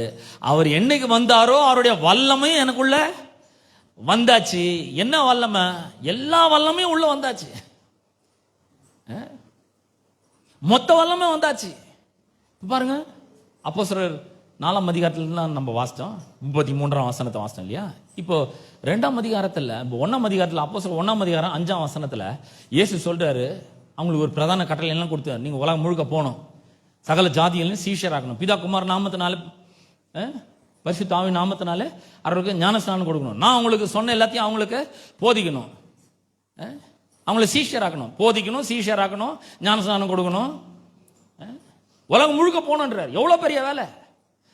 இவங்க உடனே கிளம்பி போட போறாங்கன்னு அவர் சொல்றாரு. இருப்ப உடனே கிளம்பி போவாது. அப்போஸ்தலர் 1:5 அவர் சொல்றாரு, இப்போ உடனே போவாதீங்க, நீங்க என்ன பண்ணுங்க, கொஞ்ச நேரம் வெயிட் பண்ணுங்க அப்படின்றார். நல்லா கவனிங்க. அப்போஸ்தலர் 1:5 வாசிக்கிறேன் நான் உங்களுக்கு. 5. ஆகையால் நீங்கள் எருசலேமை விட்டு போகாமல் என்னிடத்தில் கேள்விப்பட்ட பிதாவின் வாக்குத்தத்தம் நிறைவேற காத்திருங்கள் என்று கட்டளையிட்டார். உடனே போயிடாதீங்கப்பா. என் கூட 3 வருஷம் இருந்ததுனால நீங்க போய் செஞ்சிட முடியாது. உங்க மூல அறிவினால செஞ்சிட முடியாது. உங்களுடைய சுய பலத்தினால இதை செய்ய முடியாது. கொஞ்ச நாள் வெயிட் பண்ணுங்க. ஏன்னா 4ஆம் வசனத்தினுடைய பிற்பகுதி சொல்லுவது, நீங்கள் சில நாளுக்குள்ளே பரிசுத்த ஆவியினாலே ஞான ஸ்நானம் பெறுவீர்கள். சில நாளுக்குள்ள பரிசுத்த ஆவியானவர் உள்ள வந்து தங்க போறாரு. ஏன்னா இப்ப மனுஷனுடைய பாவத்துக்கெல்லாம் பரிகாரத்தை நான் செஞ்சிட்டேன். மனுஷனுடைய பாவத்துக்கான பிராயச்சித்தத்தை நான் செஞ்சு முடிச்சிட்டேன். என்னுடைய ரத்தத்தை சிந்தியாச்சு, பாடுபட்டாச்சு, ரத்தம் சிந்தியாச்சு, சரீரத்தை பிற்கும்படி ஒப்பு கொடுத்தாச்சு, மரிச்சாச்சு. நான் இப்ப போய் பிராயச்சித்தத்தை செஞ்சாச்சு. இன்னும் சில நாளுக்குள்ள பரிசுத்த ஆவியானவர் என்ன பண்ண போறாரு? வரப்போறாரு, உங்களுக்குள்ள வந்து தங்க போறாரு. இப்ப வீடு ரெடியா இருக்க. முன்ன பாவம் இருந்தது உள்ள, இப்ப அதெல்லாம் கிளீன் பண்ணியாச்சு, கிளீன் பண்ணி ரெடியா இருக்கு வீடு. இப்ப உள்ள வரப்போறாரு. வந்துட்டாருன்னா உங்களுக்குள்ள வல்லமை வந்துடும், அவருடைய ஞானம் வந்துடும், அவருடைய மகிமை வந்துடும், எல்லாமே உங்களுக்குள்ள வந்துடும். அதுக்கப்புறம் யாரும் உங்களுக்கு சொல்ல தேவையில்லை. நீங்க போலாம், நீங்க போய் என்ன பண்ணலாம், உங்களுக்கு என்ன வேணுமோ அங்கிருந்து எடுத்துக்கலாம். இப்போ பாருங்க, நல்லா கவனிங்க. எல்லாம் இயேசுக்குள் கிறிஸ்துக்குள்ள இருந்தது. அவர் பரிசுத்த ஆவியானவரும் அவருக்குள்ள இருந்தார், வல்லம் இருந்தது. இப்போ எல்லாம் நமக்குள்ள இருக்குது, அவருடைய மகிமெல்லாம் உள்ள இருக்குது. பரிசுத்த ஆவியானவர் வந்து நம்முடைய ஆவியோட கூட ஒரே ஆவியா ஆயிட்டாரு. அவர் என்ன பண்ணுங்க, அவர் என்ன பண்றாரு, உள்ள எல்லாத்தையும் கொண்டு வந்திருக்கிறார் இல்லையா? அவர் வரும்போதே வல்லம் வந்துடுச்சு. இப்போ இவங்க பேதுருவும் யோவானும் வந்து என்ன பண்றாங்க, தேவாலயத்துக்கு போறாங்க. 1ஆம் அதிகாரத்தில் வெயிட் பண்ணுங்க, பரிசுத்த ஆவியானவர் வருவார். 8ஆம் வசனம் சொல்லுது, அவர் வரும்போது வல்லமையும் வந்துச்சுன்னு சொல்லுது. 2ஆம் அதிகாரத்தில் பரிசுத்த ஆவியானவர் இறங்கி வந்துட்டாரு, எல்லாரும் மேல வந்துட்டாரு, மொத்த பேருக்குள்ள வந்து தங்கிட்டாரு அவரு. ஏன்? இயேசு சொன்னாரு, என்றென்றைக்கும் உங்களுடனே கூட தங்கி இருக்கிற பரிசுத்த ஆவியானவர் வரப்போறாருன்றார். வந்துட்டார். இப்போ அவர் 2ஆம் அதிகாரத்தில் அவர் பொழிந்தருளப்பட்டாரு, உள்ள வந்தாச்சு. இப்போ பரிசுத்த ஆவியானவர் வந்துட்டாரு. வரும்பொழுது என்னாச்சு? வரும்பொழுது என்ன வந்தது? உங்களை பத்தங்கிற வரும்பொழுது என்ன வந்தது? வல்லமை வந்தது, மகிமை வந்தது. உள்ள பவர் இருக்கா இல்லையா? இருக்கு. பேதுருக்கும் யோவானுக்கும் தெரிஞ்சு போச்சு, பரிசுத்த ஆவியானவர் வந்துட்டாரு, வல்லமை வந்தாச்சு. யூ வில் ரிசீவ் பவர்னு சொல்லிக்கிறாரு. இந்த பவரை ரிசீவ் பண்ணியாச்சு, அவரே வந்துட்டாரு, இந்த பவரும் வந்தாச்சு. இப்ப சும்மா இருக்க கூடாது. இப்ப என்ன பண்ணணும்? தேவாலயத்துக்கு கிளம்பி போறாங்க. அப்படி கிளம்பி போகும்பொழுது தாயின் கருவிலிருந்து பிறந்தது முதல் சப்பானியா இருந்து ஒருத்தன் தேவாலய வாசல்ல உட்காந்து பிச்சை கேட்டு கொண்டுறான். இந்த பிச்சைக்காரன் என்ன பண்றான்? பேதுரும் யோவானும் வருகிறத கண்டு இவர்களிடத்துல ஏதாவது கிடைக்குமா அப்படின்னு சொல்லி அவளை நோக்கி பாக்குறான். பாருங்க, பேதுரும் யோவானும் என்ன சொல்றாங்க? பொன் வெள்ளியும் பொன்னும் எங்களிடத்தில் இல்லை, எங்களிடத்தில் உள்ளதை நான் உனக்கு தருகிறேன், நசரேயனாகிய இயேசுவின் நாமத்தினால நீ எழுந்து நட என்று நான் உனக்கு சொல்லுகிறேன். சொன்ன உடனே அவன் கால்கள் கரடுகள்லாம் பலன் கொண்டது. எழுந்து நிக்கிறான், நடக்கிறான், ஓடுறான், குதிக்கிறான், தேவனை மகிமைப்படுத்துறான். ஏன்னா அவனால இவ்வளவு நாள் நடக்க முடியல, இவ்வளவு நாள் அவனால மூவ் பண்ணவே முடியல, இவ்வளவு நாள் அவனால எதை செய்ய முடியல, இப்ப அதை செய்ய முடிய ஆரம்பிக்கிறது. காரணம் என்ன? இவங்களுக்குள்ள இருந்த வல்லமை இப்ப அங்க போகுது. அப்படியே அல்லேலூயா. நல்லா தான் கரங்களை தட்டுங்க, எல்லாருமே தட்டுங்களா. நல்லா உள்ள வல்லமை இருக்கு பாருங்க. அதே வல்லமையும் அதே மகிமையும் அதே சுகமும் இப்ப நமக்குள்ள இருக்குது, உங்களுக்குள்ள இருக்குது. யாருடைய வல்லமை? இது நம்முடைய வல்லமை இல்ல, ஆவிக்குரிய வல்லமை இருக்கு, ஆவிக்குரிய ஒரு பெரிய சுகம் இருக்கு, ஆவிக்குரிய மகிமை இருக்கு, எல்லாமே இருக்கு உள்ள. இப்ப நம்ம என்ன பண்ணணும்? பிரகாசிக்க ஆரம்பிக்கணும். நம்ம நல்ல கவனிங்க. நம்மளே வியாதிப்பட்டு, ஐயோ இது கையை தூக்க முடியலங்க, காலை அசைக்க முடியல, மறுத்து போகுது, இடுப்பு விட்டு போகுது. யார் சொல்ற? மகிமை உள்ள வச்சுருக்கிற ஆளுங்க, பவர் உள்ள வச்சுருக்கிற ஆளுங்க இப்படி சொல்லு இருக்காங்க. என்னைக்காவது அந்த மகிமையை கண்டிருக்கீங்களா? உங்களை பார்த்தா கேட்கிறேன் நான். என்னைக்காவது அந்த மகிமையை கண்டு இருக்கீங்களா? பாருங்க, இன்னைக்கு பார்க்கணும். அது உங்களை உள்ள பார்க்கும்பொழுது நம்ம இவ்வளவு நாள் வெளியே பார்த்து பழக்கமாயிடுச்சு நம்மளுக்கு. வெளியே நல்லா 5000 ரூபாய் கொடுத்து ட்ரெஸ்ஸை வாங்கி போடுறோம், 500 ரூபாய் கொடுத்து மேக்கப் போடுறோம், எல்லாம் போடுறோம், நல்லா வெளியே எல்லாம் பண்ணியாச்சு. இப்போ உள்ள இது வரைக்கும் பார்க்கவே இல்லை. உள்ள எப்படி இருக்கிறோம் அப்படின்னு சொன்னா, உள்ள எப்படி இருக்கிறோன்றத காட்டுறேன் பாருங்க உங்களுக்கு. உள்ள நம்ம எப்படி இருக்கிறோன்றத நம்ம இது வரைக்கும் பார்க்காமையே போயிட்டோம். ஆனா இன்னைக்குல இருந்து நாம பார்க்க போகிறோம். பாருங்க, இப்போ 2 கொரிந்தியர் 3ஆம் அதிகாரம் 17ஆம் வசனத்தை வாசிக்கிறேன். 2 கொரிந்தியர் 3:17. கர்த்தரே ஆவியானவர். எல்லாம் சொல்லுங்க, கர்த்தரே ஆவியானவர். கர்த்தருடைய ஆவி எங்கேயோ அங்கே, நல்ல சத்தமா சொல்லுங்க, கர்த்தருடைய ஆவியானவர் எங்க உண்டு அங்கே விடுதலை உண்டு. எங்க இருக்கிறாரு? நான் கேட்கிறேன், கர்த்தருடைய ஆவியானவர் எங்க இருக்கிறாருன்னு உங்களை பார்த்து கேட்டேன். அவர் பரலோகத்தில் இருக்கிறாரா? இல்ல ஏதாவது ஒரு பெரிய பெரிய மீட்டிங் நடக்கிற இடத்துல இருக்கிறாரா? இல்ல வேற எங்கேயாவது இருக்கிறாரா? எங்க இருக்கிறாரு? கர்த்தருடைய ஆவியானவர் எங்க இருக்கிறாரு? உங்களை பார்த்தங்க கேட்கிறேன், கர்த்தருடைய ஆவியானவர் எங்க இருக்கிறாரு? எனக்குள்ள இருக்கிறாரு, உங்களுக்குள்ள இருக்கிறாரு. அவர் எங்க இருக்கிறாரோ அங்க என்ன இருக்குது? விடுதலை உண்டு.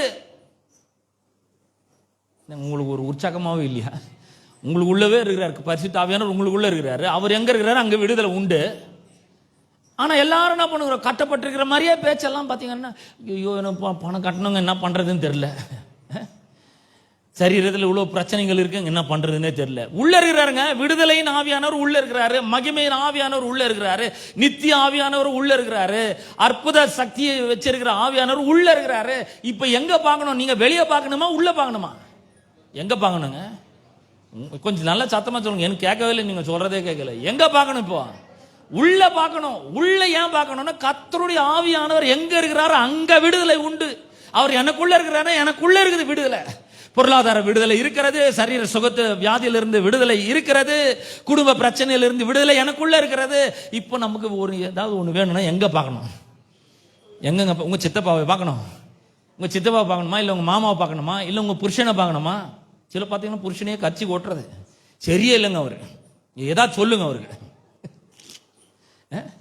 ஒன்னும் சரிப்பட மாட்டேன்றாரு. இவ்வளவு வருஷம் பார்த்தாச்சு, முட்டி மோதி பார்த்தாச்சு, இவ்வளவு பார்த்தீங்களா? உள்ள பார்த்தீங்களா? உள்ள இவ்வளவு மகிமை இருக்கு, கர்த்தருடைய ஆவியானவர் இருக்கிறார், அங்க விடுதலை இருக்கு, அங்க சுகம் இருக்கு, அங்க ஒரு பெரிய ஞானம் இருக்கு, தெய்வீக சக்தி இருக்கு, கடவுளோட உதவி இருக்கு, ஒத்தாசை இருக்கு. உள்ள நோக்கி என்னைக்காவது பாத்தீங்களா? இப்போ உள்ள பார்க்கணும். கர்த்தருடைய ஆவி எங்க உண்டு அங்க விடுதலை உண்டு. அடுத்த வசனம், நாம் எல்லாரும் திறந்த முகமாய் கர்த்தருடைய மகிமையை கண்ணாடியிலே காண்கிறது போல கண்டு ஆவியாய் இருக்கிற கர்த்தரால் அந்த சாயலாகத்தானே மகிமையின் மேல் மகிமை அடைந்து மறுரூபப்படுகிறோம். பாருங்க, இப்போ எந்த அளவுக்கு உள்ள பார்க்குறோமோ அந்த அளவுக்கு மகிமையின் மேல மகிமை அடைந்து மறுரூபம் அடைவோம். யாரால? ஆவியாய் இருக்கிற கர்த்தரால். அந்த சாயல்ல, எந்த சாயல்ல? உள்ள ஒரு சாயல் இருக்குங்க. உள்ளான மனுஷன் ஒருத்தன் இருக்கான், வெளிப்புறமான மனுஷன் ஒருத்தன் இருக்கான், இல்லையா? உள்ளான மனுஷன், வெளிப்புறமான மனுஷன். வெளிப்புறமான மனுஷனுக்கு சாப்பாடு கொடுக்குறோம், துணிமணி கொடுக்குறோம், நல்ல மேக்கப் போடுறோம், சென்ட் அடிக்கிறோம், சும்மா அப்படி கிராஸ் ஆனவே வாசனை கும்முன்னு அடிக்குது, அந்த மாதிரி எல்லாமே பண்றோம். உள்ளான மனுஷனுக்கு என்னையாவது கவனிச்சிருக்கீங்களா நீங்க? உள்ளான மனுஷனுக்கு என்ன பண்ணணும்? கடவுளுடைய வார்த்தையை கொடுக்கணும். உள்ளான மனுஷன் நல்லா வல்லமையா பலப்படணும். இப்போ உள்ள ஆவியானவர் வந்திருக்கிறாரு, அவருடைய வல்லம் வந்திருக்கு, மகிமை வந்திருக்கு, ஞானம் வந்திருக்கு, அவருடைய வழிகாட்டுதல் வந்திருக்கு. உள்ள பார்க்கணும். உள்ள பார்க்க பார்க்க அந்த கர்த்தரால் அந்த சாயலாகத்தானே. எந்த சாயல்? இப்ப பாருங்க, எந்த சாயல் உங்களுக்கு காட்டுறேன். எபேசியர் 4ஆம் அதிகாரம். எபேசியர் 4ஆம் அதிகாரத்தை திருப்போம். அங்க ஒரு வசனத்தை வாசிக்கிறேன். எபேசியர் 4:24 வாசிக்கிறேன். 23, 24 வாசிக்கிறேன். உங்கள் உள்ளத்திலே புதிதான ஆவி உள்ளவர்களாகி. இப்ப கண்ணாடியில் போய் பார்க்கும்போது என்ன பார்க்கணும்? ஹலோ, இங்க பாருங்க, என்ன பாருங்க, கொஞ்சம் கண்ணாடியில் போய் பார்க்கும்போது இந்த மூஞ்ச பார்த்து அதுல ஏதாவது பிம்பிள்ஸ் இருக்கா, அங்க எங்காவது ஏதாவது ஒன்று கருப்பா இருக்கா, இது என்ன இங்க ஒரு இது வந்துருக்கு அப்படிலாம் பார்த்தா அது மட்டும் போதும். அதெல்லாம் பண்ணிக்கலாம், ஒன்றும் தப்பு இல்லை. அதை பண்ணி முடிச்சுட்டு உள்ளான மனுஷனை பார்க்கணும். உள்ள பார்க்கணும். உள்ளான மனுஷன்ல புதிதான ஆவி உள்ளவர்களாகி. உள்ள புதிய ஆவியானவர் வந்திருக்கிறாரு. நம்முடைய ஆவியோடு கூட என்ன பண்ணிட்டாரு? அவரு ஒன்றரை கலந்திருக்கிறார். ஆவி உள்ளவர்களாகி. 24 வசனம், மெய்யான நீதியிலும் பரிசுத்தத்திலும் தேவனுடைய சாயலாக சிருஷ்டிக்கப்பட்ட புதிய மனுஷனை தரித்து கொள்ளுங்கள். டெய்லி பார்க்கணும். பாருங்க, கற்பனை பண்ணி பார்க்கணும். நான் எப்படி இருக்கேன்? வெளிப்புறமா கொஞ்சம் மூக்கு சப்பையா இருக்கலாம், சின்னதா இருக்கலாம், குள்ளமா இருக்கலாம், ஒல்லியா இருக்கலாம், குண்டா இருக்கலாம், வெளியே எப்படி வேணா இருக்கலாம். ஆனா உள்ள எப்படி இருக்கேன்னா கடவுளை மாதிரியே இருக்கிறேன். கடவுளுடைய பரிசுத்தம், கடவுளுடைய நீதி, இதெல்லாம் நிறைஞ்சவனா ஒரு உள்ள அந்த மாதிரி இருக்க. உள்ளான மனுஷன்ல பரிசுத்த ஆவியானவர் வந்து தங்கி இருக்கிறாரு. உள்ள அவ்வளோ பெரிய சக்திமானா நான் இருக்கிறேன். உள்ள பெரிய வல்லம் இருக்கு, உள்ள பெரிய மகிமை இருக்குது. என் வாழ்க்கைக்கு தேவையான எல்லாம் உள்ள இருக்குது. உள்ள கொண்டு வந்து சார், என்னைக்கு இந்த பரிசுத்த ஆவியானவர் என்னுடைய ஆவியோட வந்து ஒன்னா கலந்துட்டாரோ அப்பவே எனக்கு வாழ்க்கைக்கும் இந்த ஆவிக்குரிய வாழ்க்கைக்கும் தேவையான எல்லாத்தையும் என்னோட உள்ளான மனுஷன்ல வச்சுட்டாரு. இப்ப சுகம் வேணும்னா நான் என்ன பண்ணணும்? உள்ள பார்க்கணும். ஏன்? அந்த கிருபை எனக்கு கொடுக்கப்பட்டிருக்குது. கிருபைன்னா கடவுளுடைய உதவி கொடுக்கப்பட்டிருக்குது, கடவுளுடைய சமாதானம் எனக்கு கொடுக்கப்பட்டிருக்குது, கடவுளுடைய ஒரு பெரிய ஆக்சஸ், ஒரு பெரிய ஒரு அவரோட இணைக்கப்பட்டிருக்கிறேன். நான் அவரோட பேச முடியும், அவரோட நான் சம்பாஷிக்க முடியும், அவர்கிட்ட நான் கேட்க முடியும், எல்லாமே பண்ண முடியும். அப்படிப்பட்ட ஒரு இணைப்பு எனக்கு உண்டாயிருக்குது. நானும் கடவுளோட ஆவியானவர் ஒன்னாயிட்டு இருக்கிறோம். அங்க வல்லமை வந்திருக்கு, மகிமை வந்திருக்கு, எனக்கு தேவையான எல்லாமே உள்ள இருக்கு. இப்போ நான் என்ன பண்ணணும்? உள்ளான மனுஷனை பார்க்கணும். நான் உள்ள மெய்யான நீதியிலும் பரிசுத்தத்திலும் தேவனுடைய சாயலாக சிருஷ்டிக்கப்பட்ட புது மனுஷனை தரித்து கொண்டிருக்கிறோம். கண்ணாடியில் பார்க்கும்போது நம்ம எப்படி வேணா இருக்கலாம். முடி கொட்டி போயிருக்கலாம், இல்லை முடி நிறைய இருக்கலாம், எப்படி வேணா இருக்கலாம். ஆனா உள்ள மெய்யான நீதி, மெய்யான பரிசுத்தம், கடவுளுடைய பரிசுத்தம் வந்துருக்குது, கடவுளுடைய நீதி வந்திருக்கு. உள்ள ஆவியானவர் வந்து தங்கிட்டு இருக்கிறாரு. அவர் என்னை விட்டு எப்பவுமே வளகவே மாட்டாரு, என்னை கைவிடவே மாட்டாரு, எனக்கு உதவி செய்யறதுக்கு ரெடியா இருக்கிறாரு. பிரச்சனை என்னன்னா நம்ம உள்ள நோக்கி பார்க்கறது இல்லை, அவருடைய உதவியை நம்ம கேட்கறதே இல்லை. நான் உங்களுக்கு சவாலா சொல்றேன், இந்த வாரம் முழுக்க இதை யோசிங்க. இந்த வாரம் முழுக்க இதை பத்தி யோசிச்சு, ஆண்டவரே நீர் என்னக்குள்ள இருக்கிறீரு, நான் இவ்வளவு நாள் வெளியே பார்த்துட்டேன், ஆண்டவரே நான் இவ்வளவு நாள் பரலோகத்தை பார்த்துட்டேன், ஆனா அங்க இருந்து நீர் இடத்தெல்லாம் காலி பண்ணி இங்க வந்து சேர்ந்து இருக்கிறீர். உங்களுக்கு தெரியுமா? 3 பேரும் சேர்ந்து இங்க வந்திருக்கிறாங்க. அங்க இடமே காலி பண்ணி இங்க வந்து சேர்ந்து இருக்காங்க. நான் இவ்வளவு நாள் எனக்கு ஒத்தாசை வரும் பர்வதங்களுக்கு நேராக என் கண்களை ஏற எடுக்கிறேன், அங்க நோக்கி பார்த்தேன் ஆண்டவரே. இது எனக்கு தெரியாம போயிடுச்சு, இப்ப எனக்கு தெரிஞ்சிடுச்சு. கிருபையினாலும் சத்தியத்தினாலும் நிறைந்தவராய் எனக்குள்ள வந்து வாசம் பண்றாருன்னு நீங்க நல்லா விளங்கிடுச்சு. எப்ப அவர் வந்தாரோ அவர் கூட பரிசுத்த ஆவியானவர் வந்துட்டாரு. எப்ப பரிசுத்த ஆவியானவர் வந்துட்டாரோ அப்பயே நான் வல்லமையை பெற்றிருக்கிறேன். உள்ள அளவிட முடியாத அளவுக்கு பவர் இருக்கு, அபிஷேகம் இருக்கு, அவ்வளவு சமாதானம் இருக்கு, சம்பூர்ணமான நன்மைகள் இருக்கு, சம்பூர்ணமான ஆசீர்வாதம் இருக்கு, பரிபூர்ணம் உள்ள இருக்கு, எனக்கு உள்ள இருக்கு. எல்லாம் ஒரு நாள் தெரியாம போயிடுச்சு ஆண்டவரே, இன்னைக்கு எனக்கு தெரிஞ்சிச்சு. இப்போ எனக்கு ஏதாவது வேணும்னா நான் அங்கே நோக்கி பார்க்க இங்கே நோக்கி பார்க்க மாட்டேன், பரலோகத்தை நோக்கி பார்க்க மாட்டேன். எனக்குள்ள நீர் வந்திருக்கிறீல்ல, உண்மை நான் நோக்கி பார்க்க போறேன். உள்ளான மனுஷன்ல நான் ரொம்ப பவர்ஃபுல்லா இருக்கிறேன். மெய்யான நீதி இருக்கு, கடவுளுடைய பரிசுத்தம் இருக்கு. நான் பரிசுத்தமா வாழணும்னு எந்த முயற்சியும் செய்ய தேவையில்லை, நானே பரிசுத்தமா இருக்கிறேன். ஏன்னா அவர் உள்ள வந்துட்டு, அவர் எப்போ உள்ள வந்தாரோ அவருடைய பரிசுத்தத்தையும் கொண்டு வந்துட்டாரு, அவருடைய நீதியும் கொண்டு வந்துட்டாரு. அவர் செடியா இருக்கிறார், நாம் கொடியா இருக்கிறோம். கொடியானது செடியில நிலைத்திருக்கும் பொழுது அது தானே கனி கொடுக்க ஆரம்பிக்குது பாருங்க. ஏன்னா அந்த ஜூஸ் அப்படியே வருது, அதுல அது ஒரு பெரிய கிருபை. இதை யோசிப்போம், இந்த வாரம்லாம் இதை யோசிக்கணும் நல்லா போய். இவ்வளோ நாள் நம்ம எவ்வளோ பெரிய தப்பு பண்ணியிருக்கோம் பாருங்க. வெளியவே பார்த்து வெளியவே வாழ்ந்து என் குடும்பம், என் பிரச்சனை, என் மனைவி, என் புருஷன், என் புள்ள, எங்க அப்பா, எங்க அம்மா, என் பிள்ளைங்க, இப்படியே பார்த்து வாழ்ந்துட்டோம் நம்ம. என் பணம், ஆனா உள்ள எல்லாத்த விட ரொம்ப அதிகம் வச்சிருக்கிறாரு. நமக்கு என்ன வேணும்னாலும் உள்ள இருந்து எடுக்க முடியும். உள்ள அந்த மாதிரி ஆக்கியிருக்கிறார். உள்ளான மனுஷன்ல அப்படி ஆக்கியிருக்கிறார். மெய்யான நீதியிலும் பரிசுத்தத்திலும் தேவனுடைய சாயலாக சிருஷ்டிக்கப்பட்ட புதிய மனுஷனை தரித்து கொண்டிருக்கிறீர்களே. அப்ப இதுதான் வந்து கடவுளுடைய பெரிய ஒரு ரகசியமாய் இருக்கிறது. இந்த ரகசியம் என்னன்னு பார்க்கலாம் பாருங்க. கொலோசியர் 1ஆம் அதிகாரம் 25ஆம் வசனத்திலிருந்து வாசிக்கிறேன். கொலோசியர் 1ஆம் அதிகாரம் 25ஆம் வசனம். ஆதி காலங்களுக்கும் தலைமுறைகளுக்கும் மறைவாய் இருந்து, ஆதி காலம் முதல்னு என்ன, ஆதாம்ல இருந்து மறைப்பொருளா இருந்து மறைவா இருந்தது.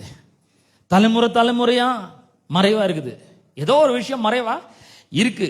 இப்பொழுது அவருடைய பரிசுத்தவான்களுக்கு வெளியாக்கப்பட்ட ரகசியமாகிய தேவ வசனத்தை பூரணமாய் தெரியப்படுத்துகிறது. ஒரு காரியம் ஆதி காலம் முதல் தலைமுறையா மறைவாக வைக்கப்பட்டிருது. யாருக்குமே புரியல. மோசேக்கு புரியல, அவன் அவ்வளவு பெரிய அற்புதங்கள்லாம் செஞ்சான், அவனுக்கு விளங்கல. தாவீதுக்கு விளங்கல, தானியேலுக்கு விளங்கல, யோசேப்புக்கு விளங்கல. பழைய ஏற்பாட்டு தீர்க்கதரிசிகள் யாருக்குமே விளங்கல, ஒருத்தருக்கும் விளங்கல. ஏன்னா அது மறைவாய் வைக்கப்பட்டிருந்தது. எவ்வளவு நாள்? ஆதி காலத்துல இருந்து மறைவாய் வைக்கப்பட்டிருந்தது. தலைமுறையா மறைவாய் வைக்கப்பட்டிருந்தது. ஆனா இப்போ தேவனுடைய பரிசுத்தவான்களுக்கு வெளியாக்கப்பட்ட ரகசியமாகிய தேவ வசனத்தை பூரணமாய் தெரியப்படுத்த இருக்கு. கொஞ்சம் கூட குறைவே இல்லாத அளவுக்கு பூரணமா தெரியப்படுத்தணும். இனிமேல் அது ரகசியமே கிடையாது, வெளியாக்கப்பட்டாச்சு. யாருக்கு? பரிசுத்தவான்களுக்கு. இந்த தெரியப்படுத்துகிறதற்கு 26ஆம் வசனம், உங்கள் பொருட்டு தேவனால் எனக்கு அளிக்கப்பட்ட உத்தியோகத்தின்படியே நான் அந்த சபைக்கு ஊழியக்காரனானே.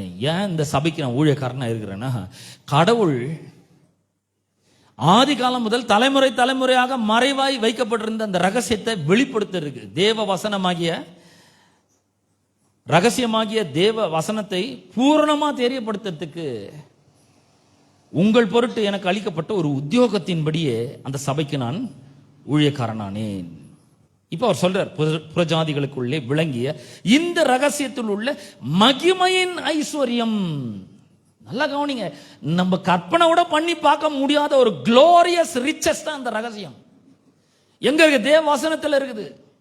இதை பூரணமா வெளிப்படுத்த வேண்டும். இதுக்காக தான் கடவுள் அங்கங்க பாஸ்டர்ஸை வச்சு உத்தியோகத்தை கொடுத்துக்கிறாரு. சபைக்கு இதை வெளிப்படுத்தணும். ரகசியத்தில் உள்ள மகிமையின் ஐஸ்வர்யம் இன்னதென்று தேவன் தம்முடைய பரிசுத்தவான்களுக்கு தெரியப்படுத்த சித்தமானார். இவ்வளவு காலம் அது மறைவா இருந்திருக்கலாம், ஆனா கடவுள் இப்ப வெளிப்படுத்த சித்தமாயிட்டார். இப்ப இவ்வளவு நாள் மறைவா இருந்தது போதும், ஆதி காலம் முதல் மறைவா இருந்தது போதும், தலைமுறை மறைவா இருந்தது போதும். ஆனா இப்போ பரிசுத்தவான்களுக்கு என்ன பண்ண, இதை வெளிப்படுத்த சித்தமானார். என்ன அந்த ரகசியம்னா, கிறிஸ்துவானவர், நல்ல கவனிங்க, கிறிஸ்துவானவர் மகிமையின் நம்பிக்கையாக நமக்குள் இருப்பதே அந்த ரகசியம். பாருங்க, இவ்வளவு நாள் அது மறைவா இருந்தது. இவ்வளவு நாள் வெளிப்படாம இருந்தது. தலைமுறையா யாருக்குமே வழங்கல. பெரிய பெரிய அற்புதங்களை செஞ்சாங்க, பெரிய பெரிய கிருபையை பெற்றிருந்தாங்க. கடவுள் அவங்களோட கூட இருந்தாரு, அவங்க மேல இருந்தாரு, வந்தாரு, பெரிய வேலைகளை செஞ்சாங்க. சிம்சோன் பாத்தீங்கன்னா ஒரு பச்சை கழுத தாடை எலும்பு எடுத்து 1000 பேரை கொண்டு போட்டான். ஒரு பட்டணத்தினுடைய வாசலுக்கு வரான், அந்த 2 வாசலையும் அப்படியே கதவுகளையும் நிலைக்கால்களோட பேத்து தோல் மேல தூக்கின்னு அப்படியே போறான். ஏன்? கர்த்தருடைய ஆவியானவர் அவன் மேல வந்து இறங்கி இருந்தார். எவ்வளவு மாதிரி என்ன மாதிரி வேலை பாருங்க, எவ்வளவு இந்த டிவைன் ஸ்ட்ரென்த் எப்படிப்பட்டதுன்னு பாருங்க. கிருபையின் மூலமாக, தெய்வீக அபிஷேகத்தின் மூலமாக தெய்வீக சக்தி வரும்பொழுது சிம்சோன் என்ன பண்றான், இந்த பட்டணத்தினுடைய வாசல்ல 2த்தையும் நிலைக்காலோட பேத்து எடுத்து தோல் மேல வச்சுன்னு மலை மேல ஏறியா போயிட்டான். அவ்வளவுதான். கர்த்தருடைய ஆவியானவர் பண்ற வேலைலாம் ரொம்ப பயங்கரமான வேலைங்க பாருங்க. அவனை வந்து பச்சையான 7 அகனி நார்கயிறுல கட்டுறாங்க. அவனை நல்ல இறுக்கமா கட்டிடுறாங்க. இறுக்கமா கட்டிட்டு சிம்சோனே பெலிஸ்தர் மேல வந்துட்டாங்கன்னு சொன்ன உடனே அவன் சும்மா அப்படி ஏஞ்சிக்கிறான் பாருங்க. கர்த்தருடைய ஆவியானவர் அவன் மேல வந்துட்டாரு. வந்த உடனே சும்மா அப்படி ஏஞ்சிக்கும் போது அவன் மேல இருந்த கட்டுகள்லாம் அப்படியே நெருப்பு பட்ட கயிறு மாதிரி அப்படியே டக்கு டக்கு டக்குன்னு பாருங்க. கர்த்தருடைய ஆவியானவர் வரும்பொழுது நம்ம மேல என்ன மாதிரி கட்டு இருந்தா அதெல்லாம் உடஞ்சி போயிடும். அதெல்லாம் பயப்பட வேண்டிய அவசியமே கிடையாது. பாவ கட்டுகள் உடைந்து எகிரும், தரித்திர கட்டுகள் அகன்று போகும், வியாதியின் கட்டுகள் அகன்று போகும், எல்லா கட்டுகளும் நெருப்பு மாதிரி போயிடுங்க. நெருப்பு பட்ட பஞ்சு மாதிரி நூல் மாதிரி அப்படியே தகர்ந்து போயிடுங்க. அது எதுவும் கட்டி வைக்கவே முடியாது நம்மள. ஏன்னா உள்ள பரிசுத்த ஆவியானவர் வரும்பொழுது எவ்வளவு பெரிய காரியங்கள் நடக்குதுன்னு கொஞ்சம் பாருங்க. ஆனா சிம்சோனுக்கு கூட அந்த ரகசியம் மறைக்கப்பட்டிருந்தது. பழைய ஏற்பாட்டு பரிசுத்தவான்கள் எல்லாருக்கும் மறைக்கப்பட்டிருந்தது, ஒருத்தருக்கும் அது வெளியாக்கப்படல. ஆனா இப்போ தேவன் சித்தமாயிட்டார், என்ன பண்ணி வெளிப்படுத்திடணும். என்ன அந்த ரகசியம்?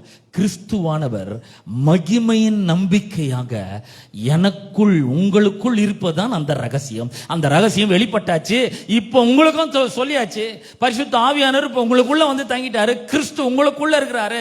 என்னவா இருக்கிறார்? மகிமையின் நம்பிக்கையா இருக்கிறாரு.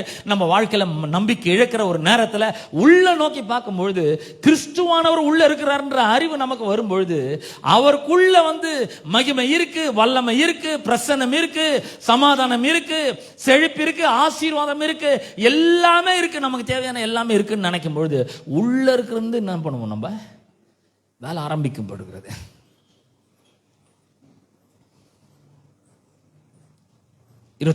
எந்த மனுஷனையும் கிறிஸ்து இயேசுக்குள் தேறினவனாக நிறுத்தும்படிக்கு அவரையே நாங்கள் அறிவித்து, வேற எந்த பிரசங்கமும் கிடையாது. பிரசங்கமே இயேசுவை பத்தி தான்.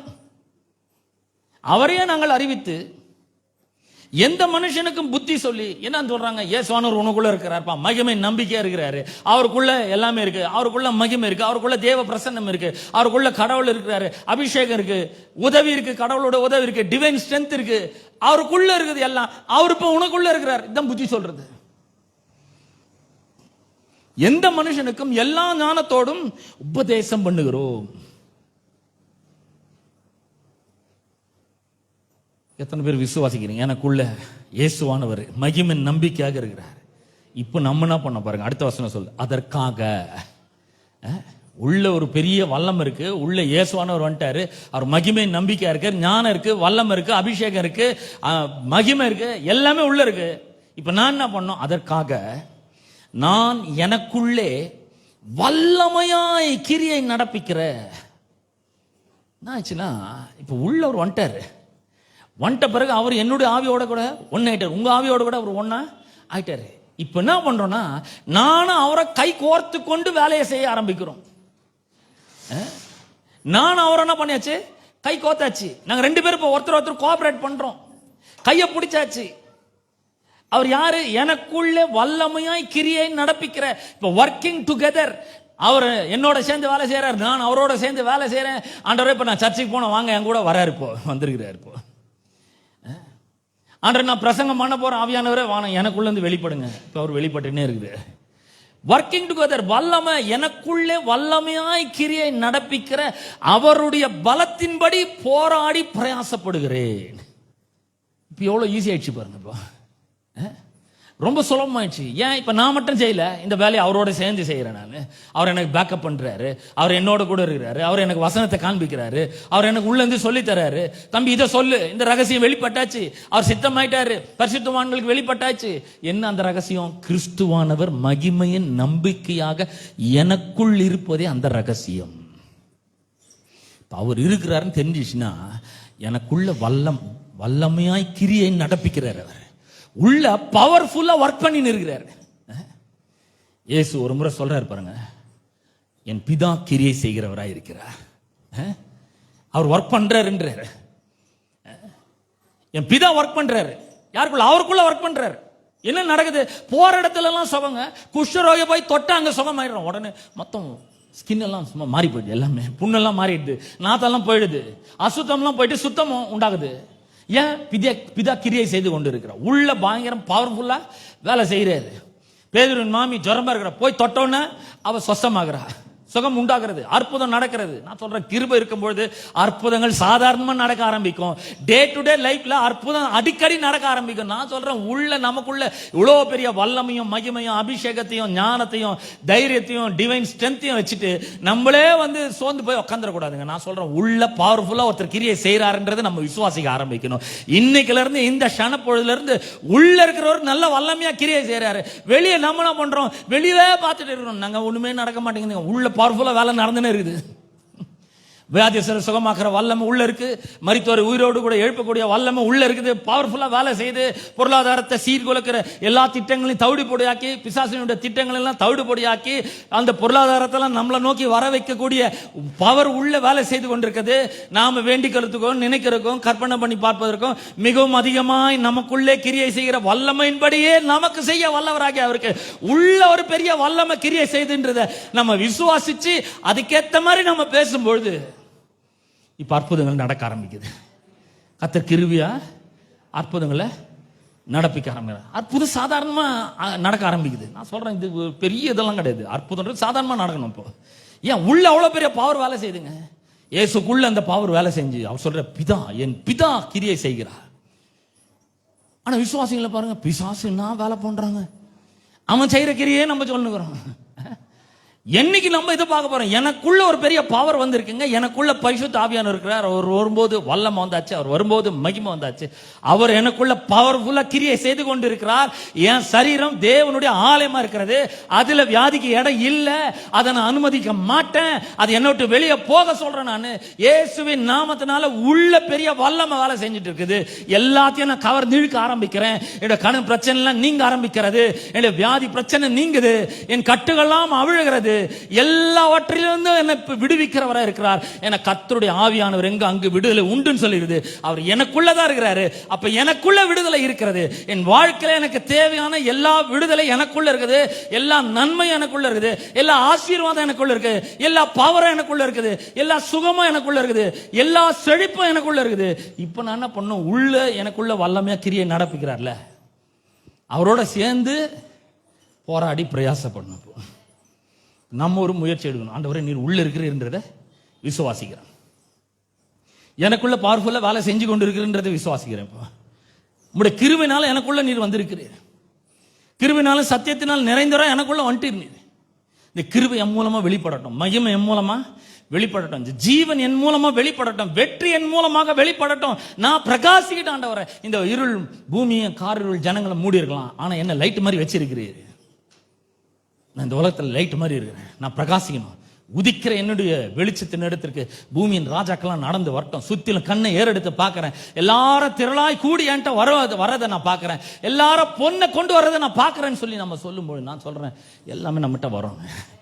சுகம் வரும், ஆசீர்வாதம் வரும், செழிப்பு வரும், வாழ்க்கை மாறும், கண்ணீர் மாறும், வேதனைகள் மாறும், உபத்திரம் மாறும், கூக்குரல் புலம்பெல்லாம் மாறும், சந்தோஷம் உண்டாகும். உள்ள ஒரு பெரிய சந்தோஷம் உண்டாகும். நம்ம இயேசுவா வந்துட்டாருங்க உள்ள. அவருக்குள்ள எல்லாம் இருக்குது. அவரே எனக்குள்ள வந்துட்டார். எனக்கு எந்த கவலையும் கிடையாது. எது வந்தாலும் அவர் பார்த்துப்பாரு. எது வந்தாலும் அவரோட சேர்ந்து நான் செய்ய போறேன். அவர் எனக்கு எல்லாத்தையும் செஞ்சு கொடுப்பாரு. நான் அவரை இணைஞ்சு செய்ய போறேன். என் வாழ்க்கையில் இருக்கிற ஒவ்வொரு பிரச்சனைகளையும் நான் தவிடு பொடி ஆக்கி நான் மேல வருவேன். கண்டிப்பா செழிப்பா ஆசீர்வாதமா நான் வாழ்வேன் அப்படின்னு நம்ம சொல்லும் பொழுது அவர் உண்மையாகவே நமக்குள்ள இருந்து அதெல்லாம் மேனிஃபெஸ்ட் ஆகும்படி, வெளிப்படும்படி அவர் செய்வார். நிச்சயமா சுகம் உண்டாகும், ஆசீர்வாதம் உண்டாகும், செழிப்பு உண்டாகும், தெய்வீக ஞானம் உண்டாகும், தெய்வீக சுகம் உண்டாகும், எல்லாமே உண்டாகும். எத்தனை பேர் விசுவாசிக்கிறீங்க? எல்லாரும் எழுந்து நிற்போம். கர்த்தர் உங்களை ஆசீர்வதிப்பாராக. அவர் உங்களுக்குள்ள இருந்து வேலை செஞ்சு கொண்டு இருக்கிறார். வல்லமையா வேலையை செஞ்சு கொண்டு இருக்கிறார். பவர் உங்களுக்குள்ள இருக்குது, மகிமை உங்களுக்குள்ள இருக்குது, டிவைன் ஸ்ட்ரென்த் உங்களுக்குள்ள இருக்குது, கடவுளுடைய உதவி உங்களுக்குள்ள இருக்குது. நீங்க சும்மா அற்பமானவர்கள் கிடையாது. ஆனா நீங்க விசேஷமானவர்களா இருக்கிறீர்கள். கிறிஸ்துவானவர் மகிமையின் நம்பிக்கையாக உங்களுக்குள்ள இருக்கிறார். உங்களுக்குள்ள இருக்கிறாரு, அவருக்குள்ள எல்லாம் ஞானம் அறிவு என்பதாகிய பொக்கிஷங்கள்லாம் அடங்கி இருக்காது. உங்களுக்குள்ள இருக்கிறாரு, அவருக்குள்ள தெய்வீக சுகம் இருக்கு. உங்களுக்குள்ள இருக்கிறாரு, அவருக்குள்ள ஆசீர்வாதம் இருக்கு, அவருக்குள்ள மகிமை இருக்கு, தெய்வீக வழிகாட்டுதல் இருக்கு, எல்லாமே இருக்குங்க. உங்களுக்கு தேவையான மொத்தம் அவருக்குள்ள இருக்கு. அவ்வளவுதான். உள்ள நோக்கி பாருங்க, உள்ள இருந்து பேச ஆரம்பிங்க. ஆவியானவரே பாருங்க, கத்த விட வேண்டிய அவசியம் இல்லை. ஆவியானவர் உள்ளதான் இருக்கிறீங்க. சரீரத்தில் இந்த மாதிரி கஷ்டங்கள்லாம் இருக்கு, இதெல்லாம் இயேசுவின் நாமத்தினால நீங்கணும். எனக்குள்ள நீர் இருக்கும்போது வியாதி எப்படி அந்த இடத்துல இருக்க முடியும்? வியாதி இயேசுவின் நாமத்தினால அது தூள் தூளாகட்டும், பறந்து போகட்டும். பூணு ஊதி தள்ளுறேன் ஆண்டவரை. நான் கர்த்தர் எனக்கு பெரிய உதவிகளை செய்யறதுக்காக உங்களுக்கு ஸ்தோத்திரம். கடவுளோட உதவி ஒத்தாசை எனக்கு வந்து கிடைச்சிருக்குது.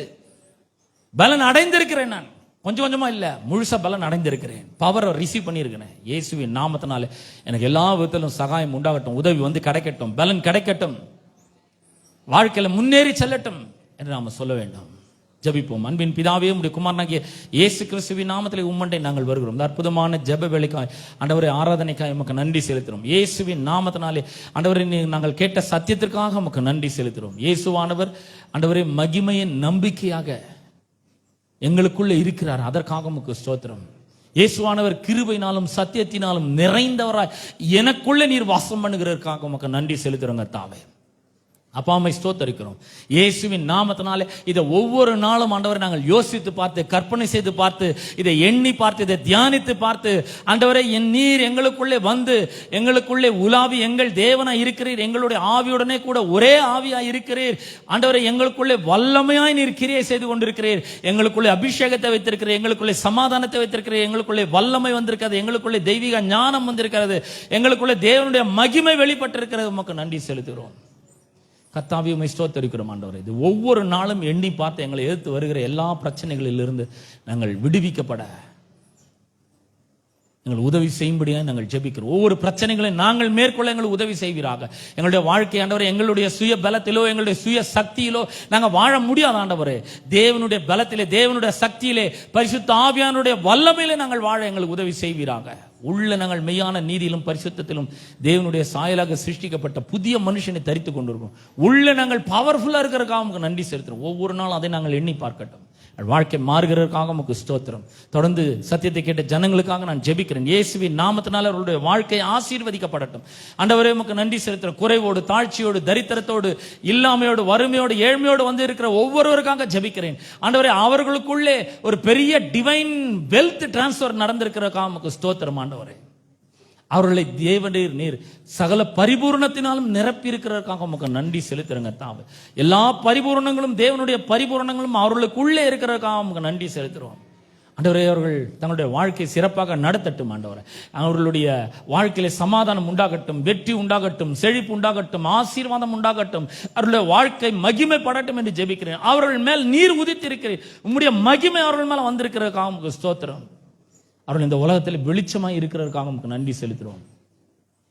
மனுஷர் உங்களுடைய நற்கிரைகளை கண்டு உங்கள் வெளிச்சத்தை, பரலோகத்தில் இருக்கிற தேவனை மகிமைப்படுத்தும்படி உங்கள் வெளிச்சம் அவர்களுக்கு முன்பாக பிரகாசிக்க கடவுது என்று சொல்லியிருக்கிறீர்கள். இவர்கள் நற்கிரைகளை செய்யும் பொழுது ஆண்டவரே, அந்த மகிமை பிரகாசிக்கட்டும் என்று நான் ஜெபிக்கிறேன். ஆண்டவரே, அவர்களை உம்முடைய மகிமையினாலே நீர் மூடுவீராக.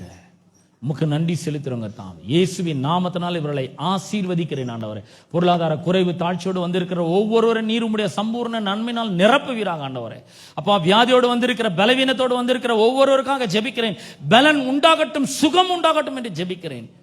தெய்வீக சுகம் உண்டாகட்டும் என்று ஜெபிக்கிறேன். ஆண்டவரே, சரீரங்கள் பலன் அடையட்டும். சரீரங்கள் ஆண்டவரே ஆசீர்வதிக்கிறோம். ஆண்டவரே, சரீரங்களை இயேசுவின் நாமத்தினாலே பெரும் சுகம் உண்டாகட்டும் என்று ஜெபிக்கிறேன். மன ரீதியான சுகம், உணர்வின் ரீதியான சுகம் உண்டாகட்டும். ஆண்டவரே, ஜனங்கள் செய்கிற பிசினஸ் ஓஹோன்னு வரட்டும். ஆண்டவரே, அதில் தேவனுடைய மகிமை வழங்கட்டும்.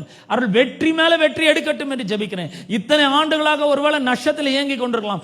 ஆனால் ஆண்டவரே, இன்னைக்கிலிருந்து அவர்கள் உள்ளே நோக்கி பார்த்து தங்களுடைய வியாபாரத்தை, தொழிலை, வேலையை வெற்றிகரமாக நடப்பிக்க அவர்களுக்கு எல்லாவற்றிலும் நீர் உதவியும் ஒத்தாசையும் செய்யறதுக்காக ஸ்தோத்திரம். அவர்களுக்கு முன்பாக வாசல்கள் திறக்கப்பட்டும், வழிகள் உண்டாகட்டும் என்று ஜெபிக்கிறேன். அனுகூலமான பெரிய கதவுகள் மக்களுக்கு திறக்கப்படட்டும் என்று ஜெபிக்கிறேன். தொடர்ந்து மக்களை ஆசீர்வதிப்பீராக. துதி, கன, மகிமை எல்லாவற்றும் ஒருவருக்கே நாங்கள் செலுத்துகிறோம். இயேசுவின் நாமத்தில் ஜெபிக்கிறோம் பிதாவே, ஆமென். நம்முடைய கர்த்தராகிய இயேசு கிறிஸ்துவின் கிருபையும் பிதாவாகிய தேவனுடைய அன்பும் பரிசுத்த ஆவியானவருடைய ஐக்கியமும் பாதுகாவலும் வழிநடத்தலும் இன்றும் என்றும் சதா காலங்களிலும் நம் அனைவரோடும் என்றும் இருப்பதாக. ஆமேன், ஆமேன். நம்ம ஒரு பாடலை பாடி கலந்து செல்வோம். யெகோவா ராபா, சுகத்தை தருபவர், வியாதிகள் இன்று எனக்கில்லையே. யெகோவா ராபா, என் பலனானதால் வாதை நோய்களும் எனக்கில்லையே.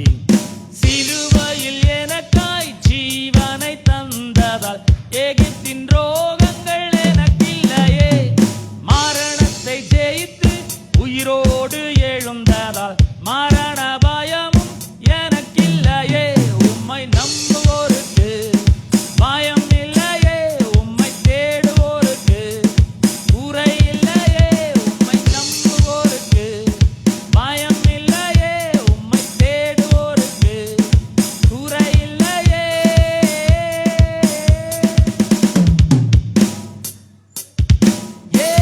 இயேசுவே என் நம்பிக்கை நீரே. இயேசுவே எந்தன் கன்மலையும் நீரே. இயேசுவே என் நம்பிக்கை நீரே. இயேசுவே எந்தன் கன்மலையும் நீரே. சிலுவையில் எனக்காய் ஜீவனை தந்ததால் எகிப்தின் ரோகங்கள் எனக்கில்லையே. மரணத்தை ஜெயித்து உயிரோடு எழுந்ததால் மரண பயமும் எனக்கில்லையே. உம்மை நம்புவோருக்கு பயம் இல்லையே, உம்மை தேடுவோருக்கு குறை இல்லையே. உம்மை நம்புவோருக்கு பயம் இல்லையே, உம்மை தேடுவோருக்கு குறை இல்லையே. கர்த்தர் உங்களை ஆசீர்வதிப்பார். சமாதானத்தோடு சென்று வாருங்கள். God bless you all.